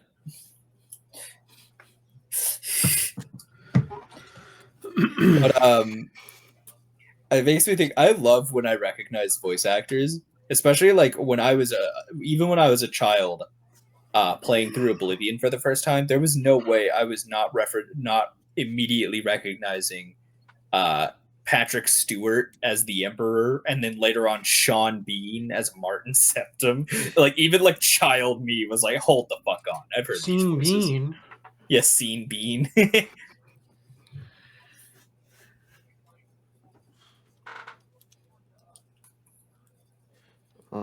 The only thing I recognized from this game was that sound effect I caught in the game. The door. Game? The spooky violin, whatever, during the mage opening. Oh yeah. Oh yeah, the the Gordon Ramsay violin. Yeah. So for anyone curious, Eelayne, you. Oh no, Fancy, you give this a 5.5, right? Yes, sir. Somehow it became a 4.4, and I don't know how. Anyway. I rated it a 7. The official score for Dragon Age Origins by averaging my 6, Elaine's 7, Fancy's 5.5, and Wulfryk's 6.5 is a 6.25. Yeah. Seems So just pretty over fair. a 6 out of 10. A 6.25. A 6 and some change. That's a solid rating in my book. Yeah. Yeah. So next up on the list is Wulfryk. What game we playing? I decided to lower the stakes significantly, give us something nice and easy to play that's also topical, because we've all been playing Pokemon TCG Pocket. Yes. like I am lower now going to stakes. force everyone to play the Pokemon TCG video game for Not the the Game game. Boy Oh Color. my god. Could It's you, simple, per it's chance, easy. Oh. post the name of it so that I can search a ROM for it because I already have Visual Boy. Does it work with Visual Boy? I Okay, I didn't know. I also have a very important question about this game. Yeah. How do you spell color? I'm not O-R. joking. COLR. I'm correct. It just looks It's, wrong. yeah, it's the American Game Okay. Boy Color. Color looks If weird. you are British, though, it's COLOUR. Maybe that looks better in my I mind. used to spell it No, like that looks because even worse. This when I was- word does not exist. This is what I've decided. Color. when I was a kid, I used to read a lot of British novels, and so that's how I used to spell color. Nice. What about so you used to Well- spell it Kalur? I did. All right, Pokemon the card game Game Boy Color is officially next episode's game. That will be 2 weeks from now. That'll be very beginning of February. We will talk about that. We Oh, yeah, it is. My Awesome. computer's screen is now glitching from the heat that it is subjecting itself to because it is a laptop. Ha! Well, you can stop recording now, probably. Yeah, we're done. Get out of here, Yep. bitch. Well, I'm gonna have Don't to forget to save. stop and Save. save project. Unless you want to export it now, it might take a while. MP3. Save What episode is this? as- 27. That's wrong. Did I title this wrong? Did I Is it title not the episode 27? wrong the whole time? I think this is episode 28. Hold on, I think I made a mistake. I'm just gonna title it podcast S2EA Hold on. or I- S2. No, I'll get you the number. I'm loading up the YouTube channel. I'll get you the number. Just give me 1 second. 1 second. Because now I I already need to did know. it. I need to know. I think I fucked up. I think I opened up Photoshop and I changed the number and I think I changed it to the wrong fucking one. And if I did, I'm going to be very upset. View my channel. Oh, it's episode 27 was Paradise. This was episode 28. Wow, I fucked up. I fucked up real good. I still have it as S2E1. Oh, 26, 27 was the last one. 26 is development hell. 28 will be in development hell until I can get that. No, this one won't. Oh, Next you week- said this was 28. It is, Oh, but I have to do a lot of editing because I fucked up the recording. Oh, So I right away, I need your voice recordings. Good thing we did that today. I need them. The first 20 minutes is gone. So I need. I'm going to tell you a secret. It's going to take a while to send through Discord. That is fine. You can take up to 2 weeks if you need to. I hope everyone has Nitro. I am exporting the audio with the standard preset right now, and I will send it to you soon. Because Alrighty, it's only going to take 40 more seconds for this to. I have yet to stop recording. This is all in the official cut for me. Oh shit! Nice. Ah. Anyway, Should probably I will stop Thank you recording. all for watching the podcast. Goodbye.